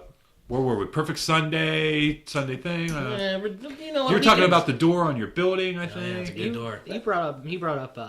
Used the term slim rod, which made me think of. Let's get on topic of nicknames here. All right. For people, Kyle, I know on the podcast, Mr. Fancy Pants, Sean Decker mentioned they used to call Kyle Bungy. And one back. Do you have any other nicknames, Kyle? Maybe some self-appointed ones that. Oh yeah, Kyle. What's your Facebook name? Yeah. Former Facebook. Oh, is it changed now? Is it changed? I believe it's just Kyle Cunningham. Yeah. Get yourself some Spanish Jim. Is that what this is? You're good at it. Get yourself some Spanish Jim and buckle in, because we're going for a ride. Well, I was watching what's that movie with Sergeant York, the old Sergeant York movie with there's guys in it, and I started I was on Wikipedia page looking up Sergeant York, so I'm like, this guy's probably a good story, and I saw that his grandfather was named Coonrod, and I thought that was a cool name. And that's where I thought maybe that was your middle name, that Ricky Terry named you Kyle Coonrod Cunningham. My favorite interaction with that was one time when I still lived with my parents. Kyle came up to the house and walked onto our back porch with a can of beer in a brown bag. And my mom saw him, and I had told her of the nickname, and she says, "Are you the Coonrod?" And he looks at her and holds a beer and goes, "I am the Coonrod." And then just walks in and proceeds to walk into my house. That sounds about right. Yeah. What about you? What you got Slumdog Thousandaire, One Ply, Slick Willie, Willie Two Phones. Single Ply is the new one. Single Ply. It actually has a good story to it, but I know which one you're going to. We'll get to that one. I know you're. Let's just get to it right now. Let's not sweep it under the carpet. I don't remember it. Oh, well then now. No, we're going there. We're going there. Go there. You don't bring the fans there, not. There's no after podcast. It was there. Mr. Excitement. Oh. That's not true. That's not true. That's dumb. You're maybe the least exciting person at the table. I did not intend for this to be a nickname, but it has stuck. I don't want to do this one. Yeah, you know what? Come on. So we were doing a band practice one day, and then the practice we were taking around. Yes. So we the Chris Hansen's The Catch a Predator became on our topic of conversation, and I really hope. Oh, there's a child crying outside. I really hope Very fitting. I think that's Sean. It's so Is that Sean? They fell out of a boat that's sitting in the grass. Oh, the They'll be grass all right. boat. They're not going to get wet. Yeah. Anyhow, there's a boat in the grass. That's not water. So we're talking about Fucking willing. weird ass town, man. I'm out of here. Okay, go ahead. Years ago. So, we're talking about Chris Hansen, and I made the comment, and like, they always show the dialogue that they had on the chat room, and it's always just like the gnarliest usernames, just like, you know, single man wants boy 14 or 69, you know that's number where there's numbers mean. It's always some like gnarly, just crappy, just Ridiculous, yeah. Yeah, right. And I was watching it in college. I brought this story up. There was just some old dude, and I mean, his old dude's name, other thing was Hambubger. And we were laughing about that, and I said, you know, I don't understand why people like you're digging a hole if you make your name like, you know, father of four once more. And I said, like, if my name was on a chat room, it would be like Grandpa Bear, which I shouldn't have said because It's more so than a nickname. It's just the person that Will transforms into once the alcohol and gets in. Hyde. Think of Jekyll and Hyde. Think of the Nutty Professor type character. I don't have to sit for this. You do. You're obligated contractually. It's you're either gonna get Grandpa Bear or Will's other alter ego, Carter Jones. Oh, Carter Jones. I have a lot of fake humans in my repertoire. Carter Jones is one. Chip mayo, Chipotle mayonnaise. Bitch pudding. That's not a real one. Will Waffle. Will waffle. It's a whole goddamn sentence. Hammer. Hammer. Hammer and Stallion. Bones across the Hammer and table. Stallion. Hammer and Stallion. What about you, James? When you My nicknames? yeah Asshole. That guy. that asshole. Yeah, that asshole. Oh, fuck. That Dude, guy? he's here. Yeah, that guy. Asshole. Yeah, it's that guy and that guy and Really? that guy. Yeah.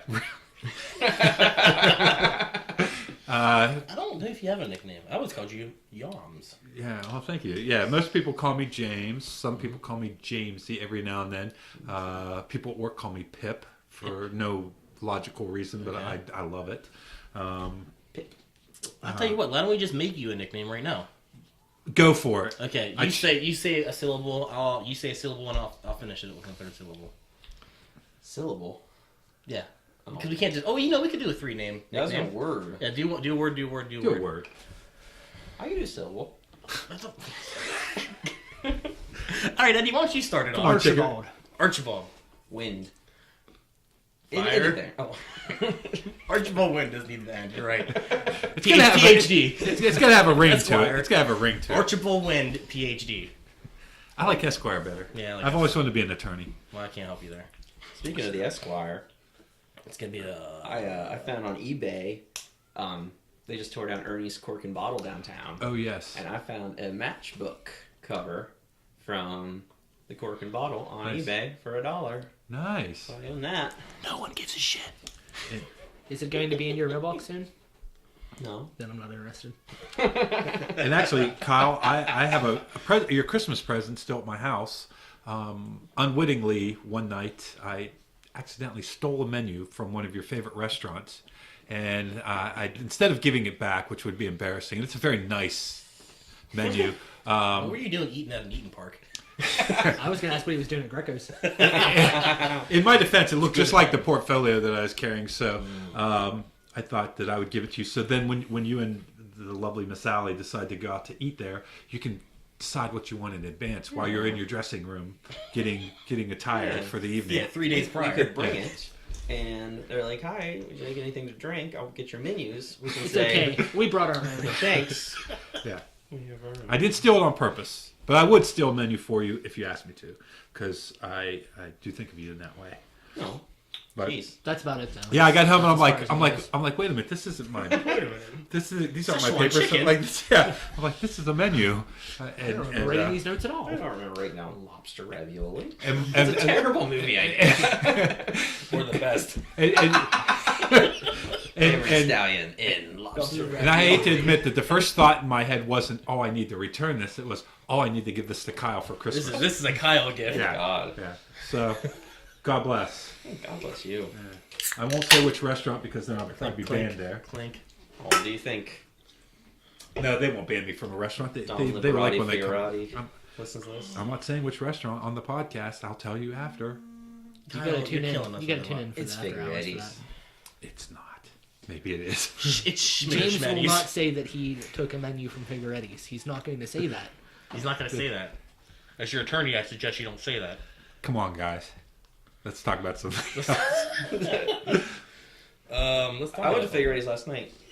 Oh. Unrelated, of course. Oh, of course. I just thought of that. Well, unprompted. I appreciate you inviting me to dinner. Yeah. You wouldn't have. He doesn't want to wanted invite it. you. I probably wouldn't. Kyle Steal- called me a steal very, menus. he What's called that? me a Steal very menus. rude word. Slaw Wallace. You're not calling me Wallace? Slaw Wallace. He should have. I would have been angry. Old Slaw Wallace. Just drudging through the streets of East Wheeling. All right, let's talk. Hey, what's your favorite? What's your go-to podcast right now? We're on a podcast. Let's talk podcast. Well, podcast. I have to say, I love Joe Rogan podcast. Really? Yeah. I've never listened to it. I know that most people who haven't listened to it would think that he's a meathead. He's probably most well known for Fear Factor, which I give the guy credit that he's like, well, I did it for the money, and he admits that he's stoned through most of the recordings. Quit checking your phone, Ed. We're doing a podcast. I like Fear Factor. Yeah, well, but the guy is actually he asks good questions and he gets on really good guests, and it's a 3-hour podcast and it goes by pretty quickly. Yeah, that's at work. It's a good work podcast. Yeah, You just put it on and a lot of he obviously he's a guy that works out a lot and he's into nutrition and things like that, which I am also interested in. So I've found a lot of other podcasts on health and nutrition through guests that he's had on there. And It's weird how that works, though, right? Yeah, and some It's the same thing with me when we go around the horn. he'll have Greg Fitzsimmons on, who I really like, and I've started to listen to his podcast. Bill Burr. I find that the stand-up comedians, just because I think they're used to standing on stage and talking, that they're good at talking. There's usually plenty of humor in there, but they're also very comfortable with just being themselves. Yeah. And so Thoughtful. and definitely I modeled my podcast after the ones that I listened to, where it's just a conversation, you sit around and basically BS. And No, fuck, we're on the podcast? we're recording right now. But I mean, and actually with this podcast, I call it the experimental podcast because some of them are more like an interview, and some of them are more like just people hanging out and talking. And I thought I was getting a Wadsworth. a Wadsworth. I should have called that James Wadsworth. No, And then ... fuck it, we'll do it live. Sean did have a good suggestion for Wad the Fuck podcast. Wad the Fuck. I really like Blow Your Wad. Yeah. I really like Blow Your Wad. Well, Can you name this one Blow Your Wad? Yeah. No, I can't because it's dumb, and I don't do. I don't. He's We'll got just a say we'll call it that. We'll call it that. We could call it the unofficial Wad, the Blow Your Wadcast. Like say, we blew our wad on Sunday night to recording the podcast. With the children screaming in the background. That's not funny. That's not. That's not. I don't approve of that. No, we were derailing. But anyhow, yes, Pure perfect Sunday. I like that. I like Alec Baldwin. He is the worst interviewer in the world, but I just like his voice, and I like Alec. And some of the other ones that are a little bit more polished. Help me out here. Radio Lab. What are the other more popular ones? I haven't listened to those in a while, so the names don't come to mind. But in the past, I've listened to those. I don't know if I listen to popular. I mean, they're popular. But, What do you listen to? so I mean, if I'm really into doing something, I'm just got background noise. I listen to like Stuff You Should Know or other iterations, like Stuff You Missed in History Class. Yeah, I like those. Yeah. My big one is My Brother and Me. I've seen them live several times. It's a great show. It's comedy, right? Yeah, it's on point. They actually got a show on CISO now. This is the first season. Isn't Nice. it? And then I listened to one Pathfinder, one Dungeons and Dragons podcast called The Adventure Zone and Glass Cannon podcast, and a few other ones that go with that. And these are really good because it's, it's, say what you want about Dungeons and Dragons, but when people are playing it live and it's recorded, it's like listening to a story it's a story that's occurring as like in real time. Right. So like if you're reading a book, you may be in suspense, but when you turn the page, it's going to get resolved. By the end of the book, it's going to be resolved. Yeah. This is the same thing. There is a quest line, there's a story, there's something there trying to achieve something, but you don't know if people... You don't know because they don't know, no one knows. So when someone dies, when they actually win a big battle, when something crazy happens, it's all genuine. It's a genuine reaction. It's fun. It's authentic. Cool. Yeah. So I enjoy it. Well, I think one of the nice things about podcasts is that they're online free. They don't cost hardly. I mean, this equipment. We already had the recorder for the movie, so I bought these 2 microphones. They were like $160 for the pair, and it cost me $20 a month to have everything online. And You're not gonna get $20 out of this podcast. oh no, I'm spending $250 a year to do a podcast, Right. but it's worth it. But the idea that I can do whatever I want. No, there's no control over it, and because most of the other podcasts are running under the same model that it's not for profit, that you can have a podcast that's so specific about people playing Dungeons and Dragons, and I don't know how many podcasts are out there. There's got to be 100,000 of them probably.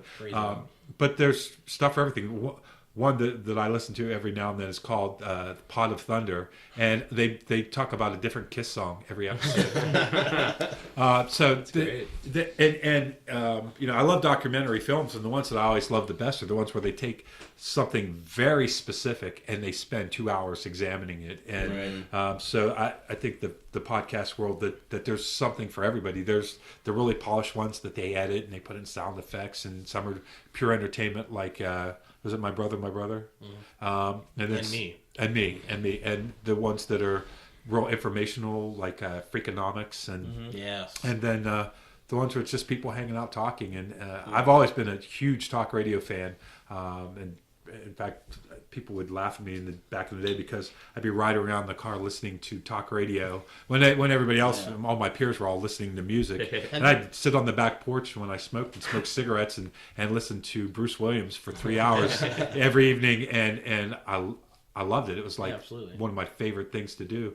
And so this is like that, only better because you don't have to wait for it to come on. There's no commercials. And if you're really not into it, you just go to the next one. And have you ever listened to a podcast called Song Exploder?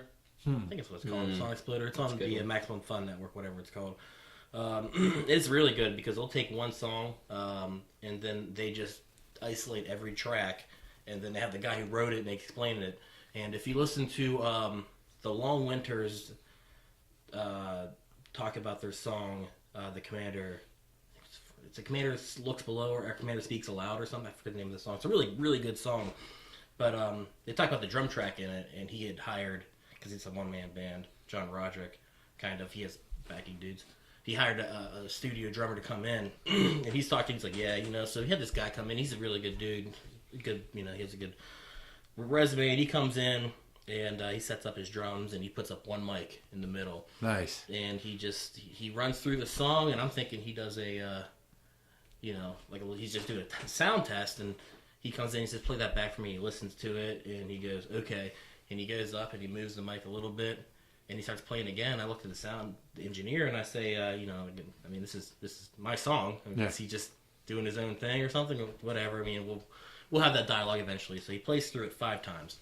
Once with the mic in the middle, and then he moved the mic 5 inches one way, and 2 inches, and 2 inches, and 2 inches. And he played the same song each time.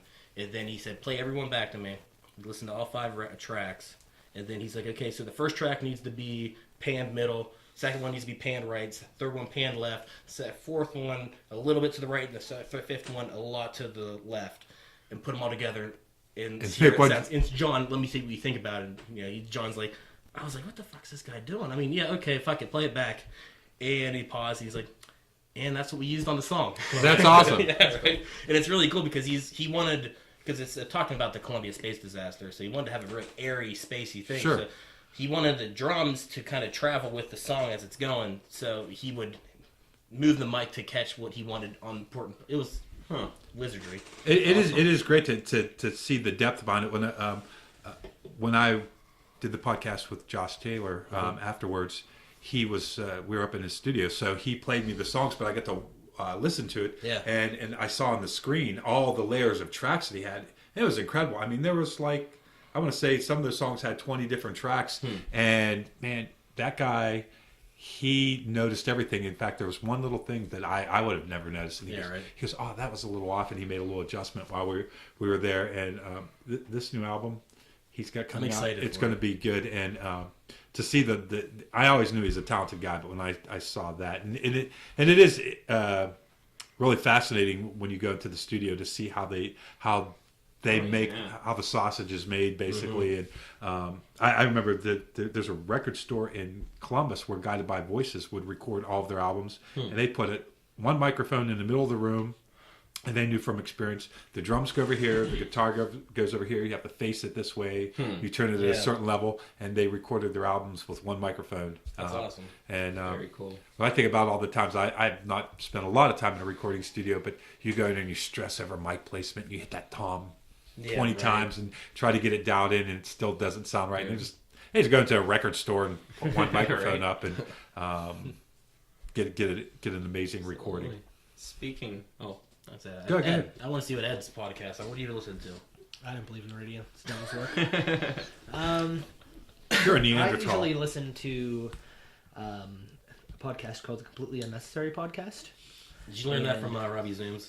No. Oh. No, it is a person who reviews Nintendo games on YouTube. Oh, man. And most of the conversation it revolves around what's going on in day-to-day life with video games. Like, they've covered a lot of GameStop issues, a lot of things. One person he has on the podcast, they used to discuss a lot of WWE and what was happening. Other just whatever's happening in the day-to-day life in the real world. Another podcast is the Pointless Podcast, which is hosted by Kevin Pereira, who was formerly the host of Attack of the Show on G4 TV. Okay. And he has a bunch of different people on, whether they're actors, radio hosts, people on YouTube, and they kind of discuss their careers a little bit and then just talk about their travels through life. It's cool. And I find both of those are very good podcasts. Very much better than this one. Thanks, Will. I like Blow Your Wad with James Wodarcyk. Yeah. Oh, thanks. That's my favorite. I like a wad full of James. What do you listen to? Seriously. Oh, gosh. I like WTF. I know that's like... Mark Maron? Yeah. I like him. I think he has a real knack Yeah. for talking. He always people on that are interesting. But I listened to S-Town, Shit-Town. It was from the guys that do Serial. And they just went to this town where this guy sent him an email, said there's this murder, it's being covered up, you gotta come down here and investigate it. And he goes down, and it turns into something completely different. And it's just a short series, there's like 10 episodes. And it was brilliant. I don't want to say anything because it's worth listening to. You have to send me a reminder because I'd like to But listen. it's amazing. Turns out they were in Kennywood the whole time. So, do you prefer the more conversational style? Do you like the polished ones? I listen to them at work while I'm working on documents. So I kind of like throwing the headphones on and kind of fly on the wall kind of thing. Yeah. Almost passively listening to it. And I like that. I definitely. I mean, as much as I like the ones that are really polished and informational, I definitely think that.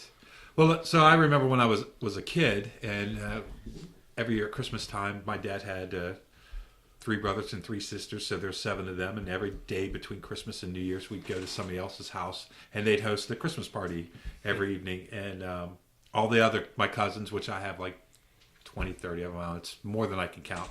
They'd all be out playing and running around, looking at each other's toys, and all the guys, my uncles, my dad, would all be sitting around the living room or whatever, bullshitting. And a couple of my uncles, my Uncle Lindy and my Uncle Charlie, they told great stories.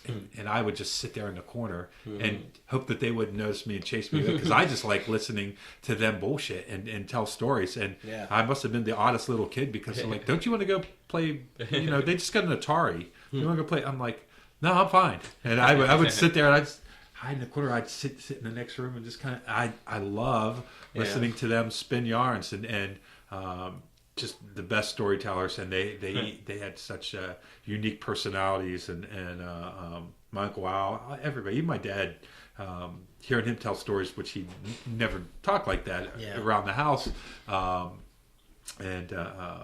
it was.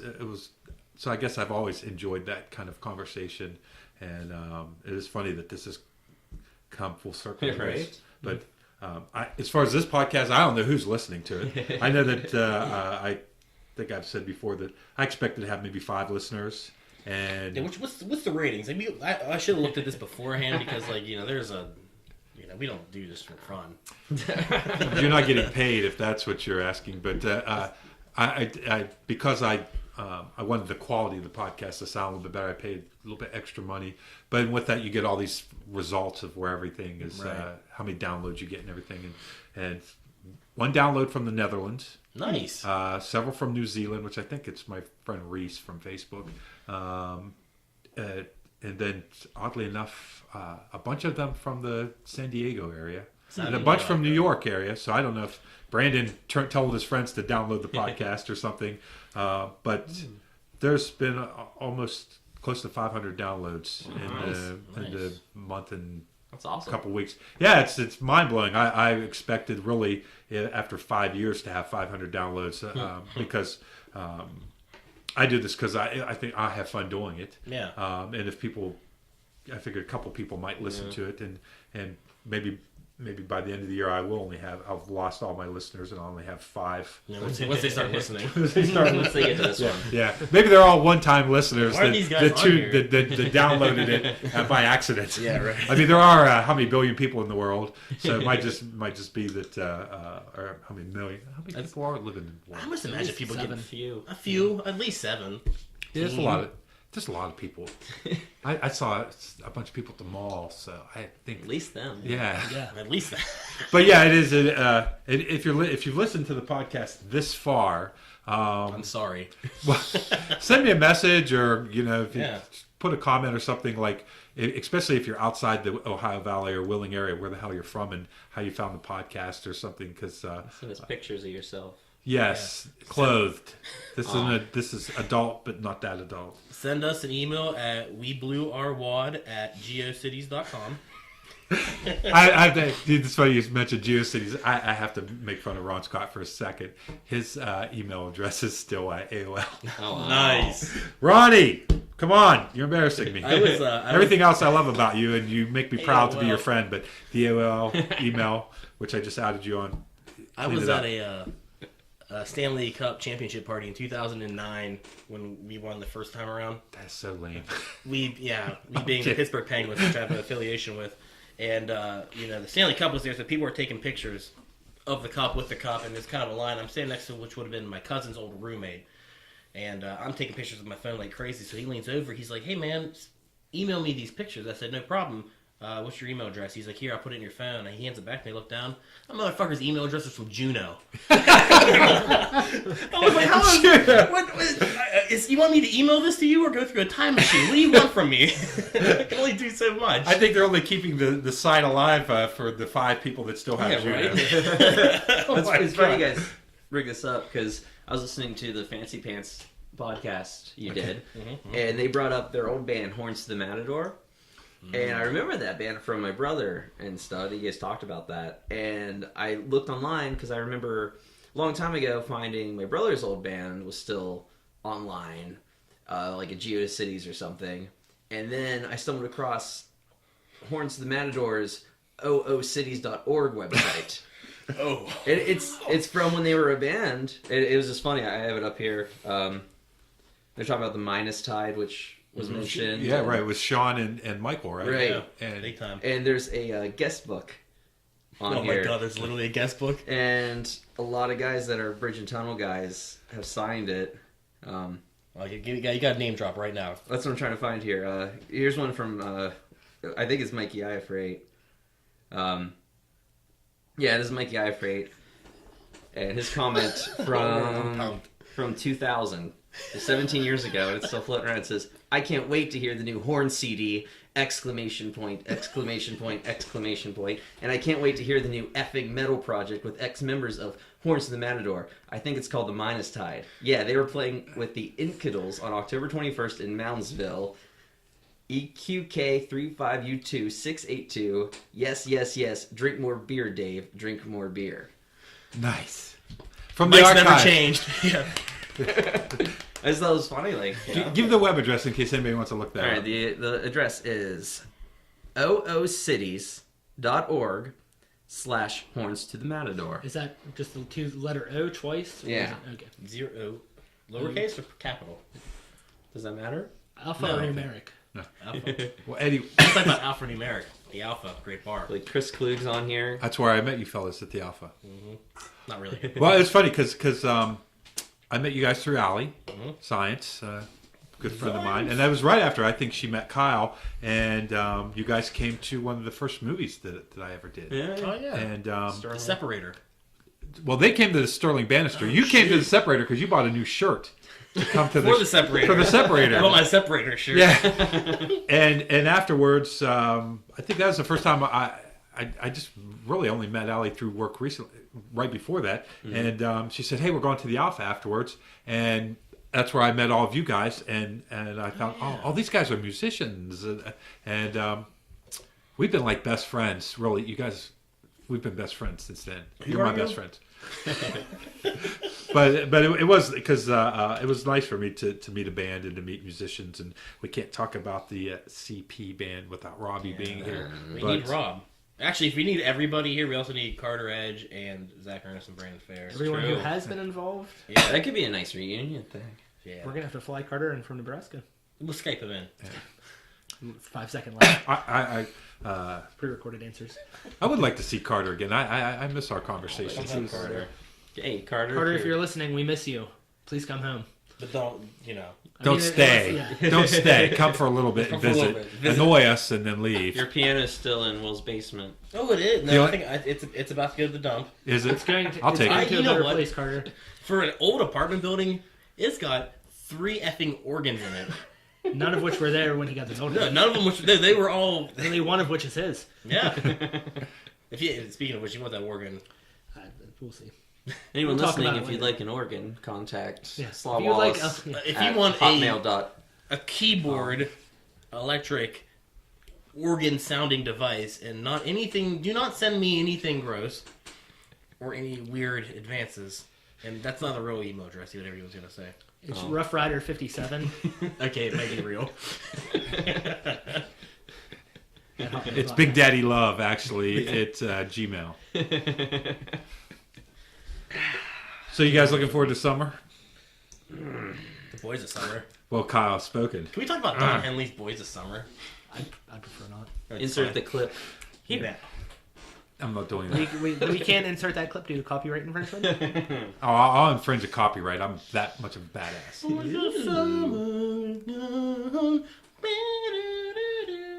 Alright. Don't do that. That's Yeah, cut it. I thought you said you weren't going to put that clip in. classic Don Henley. Do you guys have a favorite musical instrument that you've owned? Do you have like a guitar? I had this awesome, like, early 60s hollow body Kent. Like, it was a cheapo guitar, like, made out of, like, almost like cardboard. I'm glad where it went. Well, I don't remember giving it to Stephen Moore. Oh, I remember Kyle giving me a Kent because he said, "Hey, do you want this? If not, I'm giving it to St. Vinny's." That sounds then like I- that. And you I gave it fixed to Stephen? And then I Fixed fixed it, and then he gave said, it back to me. I never gave it back. I fixed it, and Kyle was like, "Oh, I want this back now." And that was the last of the discussion. I gave it to Stephen Moore when he moved. And then Aw. Kyle said, "I don't remember saying that was all right, but it did end up in a good place." Yeah. Now, I believe Eddie's I thought story you a were lot going more. to. That makes I more really sense. was hoping you were going to say I had this awesome 1960s electric organ. I don't know whatever happened to it. It probably ended up in some guy's basement or something. You just got a new guitar, didn't you? Or He's got rebuilt a lot it or of something? things. I Amp. probably I did get a new amp. That My amp's favorite. awesome. I think my favorite instrument is probably I have a Fender Coronado hollow body. That thing is Nice. so good, man. It's like Either butter. that or my Telecaster. I have a semi hollow body Telecaster, Nice. so it would definitely be one of those two. What Your about you? Thunderbird bass should be on that list as well. Yeah. That is, I really like all. I like all of them. I'll take them. That's why I have them. And you, I think when you lived up from the Alpha there, you were building a guitar. You It's have still not finished. I It's bought a gonna be building. it's gonna be and, really my priorities changed pretty drastically. I Actually, you know what? I was convinced- thinking about working on it yesterday night, because I just bought a new soldering iron because Radio City, which isn't real. Radio Shack. Radio Shack's got a business. R.I.P. Radio Shack. By the time you get this, it'll be gone. But 80% off everything, more or less. Wow. Yeah. Where's this at? Radio Shack by the old Blockbuster, Oh, okay. because that's how locals talk. By the old Blockbuster, which hasn't been there for 5 years. I caught the hillside on fire behind that Blockbuster when it was still open. How dare you, sir? That's the environment. You killed Blockbuster. And Moondog's brother ratted me out. Did he really? That's a local interest story. Steve Novotny, write that. What kind? What kind of trouble did you get in? None. Well, then you We were weren't going right. up there to play paintball. Okay. And we run into Moondog's brother, who was working on a construction site Earth nearby. Dog. I think it was when they were building the hotel. So he's working on that construction site, and he knows my mom, who was dropping us off. And he stops by. He's like, "Oh, hey, Jerry, how's it going?" Because my grandma used to work at the firehouse, and Moondog and his brother used to hang out at the firehouse back in the day. So they knew my mom, who was also used to hang out there. And so he sees us going up there. She drops us off. We play paintball. I got some smoke grenades. I chuck one over the hill. We leave. Little did I know that smoke grenade rolled into a dead hollow log and set, a forest fire, essentially. And it burns a good portion of the hillside down. The fire department has to put it out. Later that day, Moondog's brother's on our doorstep saying, "Hey, I think your kid set the hillside behind Blockbuster on fire. I told the fire marshal. I don't know what he's going to do." And he leaves. A couple days later, Takes a pinky. the fire marshal shows up at our door, and I'm upstairs, and my mom's like, "Kyle, get down here." And I'm like, "Yeah," and the fire marshal's standing there, and he's like, "This gentleman wants to talk to you." And we go into the kitchen, and the fire marshal, I don't know who it is at that time, and he's How like, old were you? I don't know, 23, 14, something like that. It's This is 2 weeks ago. So he sits me down, he's like, "Hey, I want to talk to you about fireworks safety." And he's like, "Listen, Not funny. those smoke grenades, they aren't that safe. The kind you buy at Walmart and stuff." And he proceeds to tell me how to make my own. Because he says he has some fishing buddies that use it to keep the mosquitoes away. Nice. And this is what they use. And they're much safer. And he says, "All right, see you later." And you said, "Thanks, Mean Joe." And you hear it here first, an exclusive on the James Wodarcyk Experimental Podcast. Kyle Cunningham, a danger to the environment. Yeah. He hates the world. He hates the environment. Shit, we're recording. On the day after Earth Day. Thanks, Kyle, for ruining the local environment. You're a disgusting human being, and I hope people spit on you when they see you in public. Kyle, That's such a disease, Kevin. is that what the song Aaron's about? It is. That's what most of the songs are about. You burned It's it the down. most significant thing that's ever happened to me. I don't know. I feel like you went and bought shoes one time that was pretty significant. Oh, Rockports. Yeah, the Rockports. Can we talk about your Rockport shoes? You wore walk. You Oh, I wore Rockports for a long time. They're the superior shoe. listen. When I worked in an office and I had to wear a suit and tie every day, I wore Rockports as well, and I would get them at the thrift store. Ooh, because they last forever. They last forever, and there was a nice thrift store up in the Oakwood area of Dayton, which is where all the executive people live. And you could go up there and get an expensive suit that's set in the back of somebody's closet before their wife decided to throw it out and take and get it tailored for $12. And I think for like $25 you could have a really nice expensive suit. And I did look great back Bet you then did. wearing a suit in my... And Rockports are the best. They're comfortable. They're like wearing Soles, sneakers. Man. You're Yeah. taller Yeah, when you yeah. wear those things. And Powerful. I always wore the oxblood red because I wanted to be different. No, I wanted to be rebel. I had my ears pierced, so I'd suit in the office with red Rockports and hoop earrings and What happened? this job is not going to change me because outside this place I'm a rebel. Kyle But it- does the same thing in the workplace. He has the hoop earrings, the high heels, the lipstick, the makeup, all over the his blouse, face. the blouse. And he kept the beard, Yes. which is interesting. Huh. So His mascara always runs with his tears. Now this is something that I definitely wanted to bring up before we conclude because we're getting on 2 hours, which is great. Ooh, It's awesome though. the mic. I've had a lot of fun. So, when I was in high school, we listened to Van Halen, Motley Crue, Def Leppard, even real manly rock music. And from my understanding, you guys, at least I think you two, listen to bluegrass. and probably didn't get laid much, is what I'm guessing. Well, okay, that's fair. That's a fair assessment.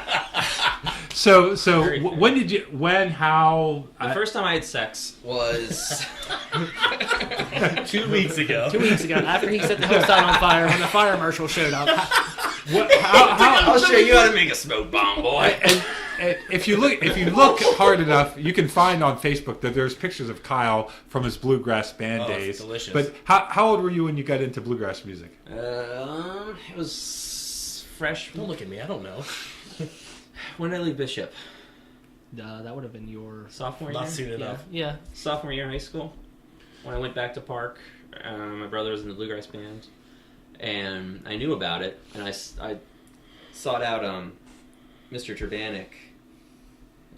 He's still doing it, and he's been running a bluegrass program out of Wheeling Park, since at least the 90s. And I got involved with that, just, I don't know, because it was kind of a weird thing to get involved with, and I thought that was interesting. And through them, they introduced me to a whole bunch of stuff. I joke about it, but bluegrass music, I can't say that I listen to it a lot, but it is pretty incredible, and I think it's interesting that at a young age like that you did get on something that most people would consider kind of nerdy, as I was teasing you about. But I know when I was in college, every Sunday, maybe not every Sunday, but I remember on Sundays we would go down to the Frontier Room and they'd do a live radio broadcast of a bluegrass band, and all my friends that were musicians, we'd sit there and drink coffee and watch these bluegrass players, and they'd stand perfectly still except for their fingers were moving 1,000,000 miles an hour. And we were all in awe at how technically proficient these guys were. Just ridiculously good musicians to play bluegrass well. Yeah, like jazz and bluegrass, I think evolved in really similar ways. Because like bluegrass musicians, like the professional ones are extremely technically proficient. Extremely, yeah. And I think it like if you're not initiated into the music or the culture, it looks you think like front porch string band stuff. Hillbillies, yeah. And I mean it's much more than that. Like originally from like Irish folk songs come over to America. These Irish settlers settle into these rural communities where it's very close. Like a whole family would own a patch of land that eventually became like a town. Right. Later, and in socializing, they would get together and they'd play these old songs, and it turned into this canon of traditional bluegrass music. And is it an American? Bluegrass as it is today, is that an American, like jazz is American? Yeah. It's an American, it's formed in America, right? Yeah, formed in the hills. Yeah, and recently too, which is like bluegrass, like like Doc Watson and Bill Monroe and stuff. That's like a 1950s, very televised thing. Really, like those guys, they learned the music and heard the music on front porches when it was like string music, which is traditional American folk music. And they kind of turned into rock and roll, where they just played it faster and more intricately and cleaner. And the first exposure to it was on like national television shows. Wow. And yeah, they rock and rollized so bluegrass music. I feel like we should the disclaimer should be put here that all of this is stuff that Kyle said, so you might want to go on the internet and Google this and verify. So he called himself Coonrod, for Lord's sake. For people that are now interested in bluegrass music that might be listening to this, give them like 3 artists that they might want to check out. You know what? Hear good. Let me jump in. Look up Almost Famous or Stephen Moore, not Stephen Moore, the banjo player. Stephen Moore, he's out of Barnesville, Ohio. He is a 2-time winning national banjo champion. The only reason he hasn't won more is because once you win it once, they don't let you come back for 4 years so other people can win it. So you want it. I saw him when he was young, a young kid up on stage with these nationally touring bluegrass bands, and he'd be at bluegrass festivals, and they'd be like, "Hey, Steve, get up here." This little kid with this huge banjo would get up there, slay, and just be stoic, and just start ripping on it. It was go into YouTube, type Steve Moore, America's Got Talent banjo, and you will not be disappointed because it is just embarrassing. saw him live, and I walked up to him the first time I saw him live because I worked for him for a little bit, and I went up to him and I just said, "I hate you because no one should be this good at that thing. Yeah. You just suck. Go away from me." Are you still in contact with him? He doesn't work for us anymore, but no, I've been meaning to get a hold of him the last couple of weeks. If you know how to get a hold of him, and if you could get him in Absolutely. touch with me, because I think we talked about it before. He's definitely someone I'd like to have on the That'd be podcast. I fantastic. don't think he believes in podcasts. I'm joking. What I mean, we'll call it a blue cast or something. We'll change the name if that'll make it Oh, easier. an old time radio. That's right. Well, it is. It's definitely probably misunderstood by most people, Yeah. art form, and so is jazz. I've been listening to Chet Baker a lot lately, and I still. There's one of the few musicians and artists that I can remember the very first time I heard him. We were sitting on my friend's roof, and he put the speakers out on the roof. It was a hot summer night, Yeah. and it was way too hot to be inside, so we're all sitting out on the roof, and he played Chet Baker, and I'd never heard anything like that before. Right. And I'm like, who the hell is this? And I had the same experience with Billie Holiday, because once you learn Billie Holiday's story of her life, like how she had to go into prostitution to keep her family alive, Yeah. and the reason she went singing is because like her landlord went to her and her mom lived together, and they said the landlord just came up and says you need to pay rent today, or we're kicking you out. You're going homeless. So she went bar to bar from like I don't know the geography of Manhattan, but she walked like something like 50 blocks, something crazy. And finally went to this one, and she's like, I need any job you have, and like we need a singer tonight. Can you sing? And she's like, I haven't sung before, but I can do it. And they're like, we can't hire a no name. And she just starts crying because she says, I need a job tonight. And the guy said, you got one song, go up there and do it. And that's how she got into singing. wow, that's You incredible. can hear that desperation, too, Right? That Yeah. darkness. That's so good about it because she's singing like falling in love with somebody, but it's just so morbid. Yeah. it's It's awesome. it's definitely emotional and from the heart. And Patsy Cline. Big and rich. I actually started. I started dating the lovely Angel Bailey back in the day because I listened to Patsy Cline, and I'm standing outside a bar, and she walked out, and she was singing to herself, Patsy Cline, and I said, "Oh, I love that song." She goes, "You don't know that song?" And I'm like, "Yeah, I was listening to it on the way over. I have it right there in my truck." So she went over and sat in my truck, and we listened to the song. And after that, I started a podcast she got a little taste of of the wad. well, let's not be perverse, please. This is a family podcast. Little taste.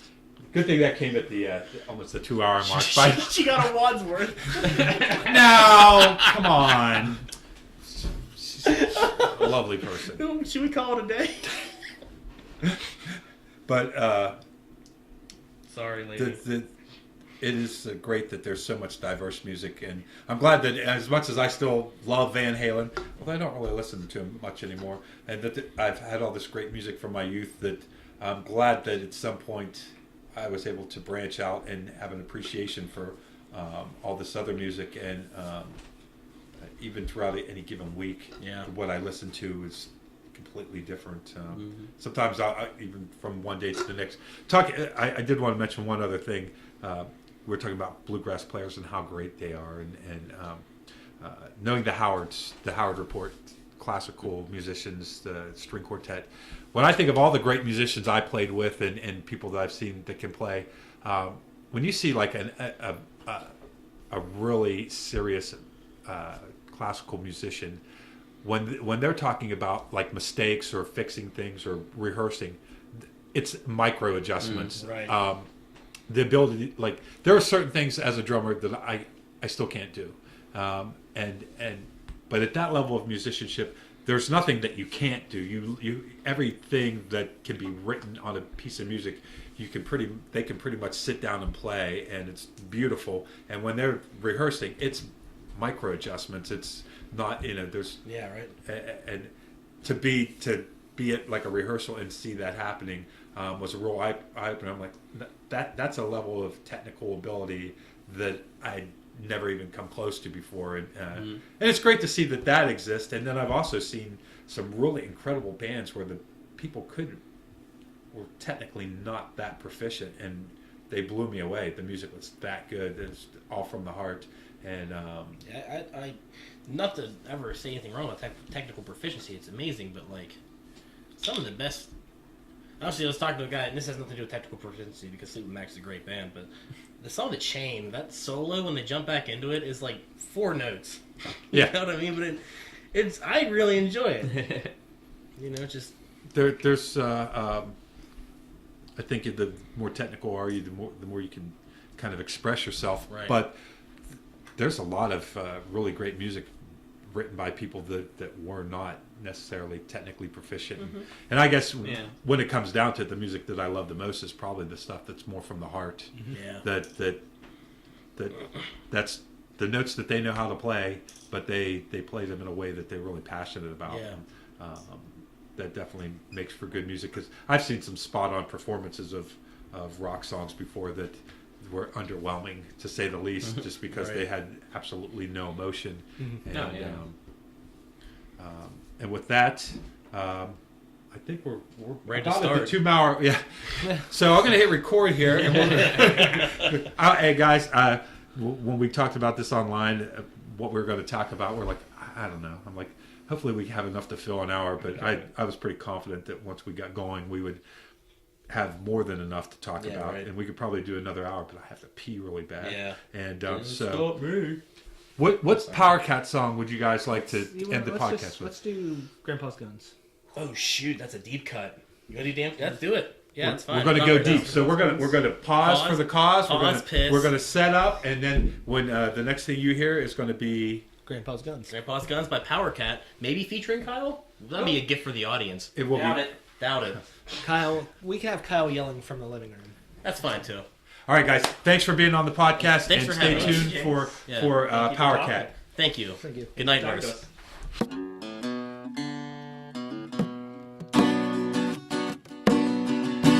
Got my hands on Grandpa's guns. Got my hands on Grandpa's guns. Got these bandits on the run. Got my hands on Grandpa's guns. Right before my grandpa died, he took me by his side. He said there will come a time when you would have to fight for what you feel is right. Got my hands on Grandpa's guns. Got my hands on Grandpa's guns. Got these bandits on the run. Got my hands on Grandpa's guns.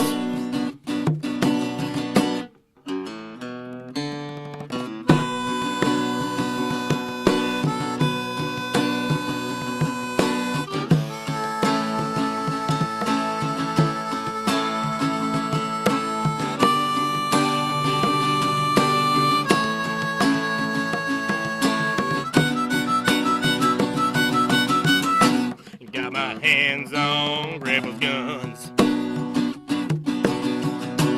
Got my hands on Grandpa's guns. Got these bandits on the run. Got my hands on Grandpa's guns. They came to take all of my land.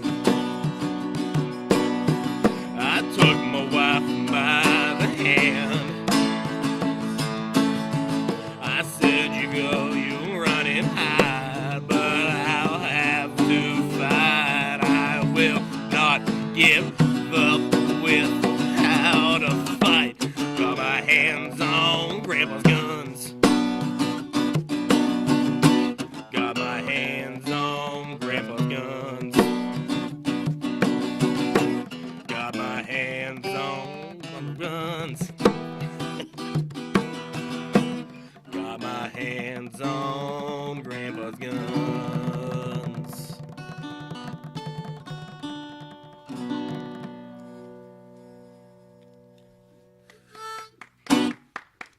Oh, one clap is the way we need it.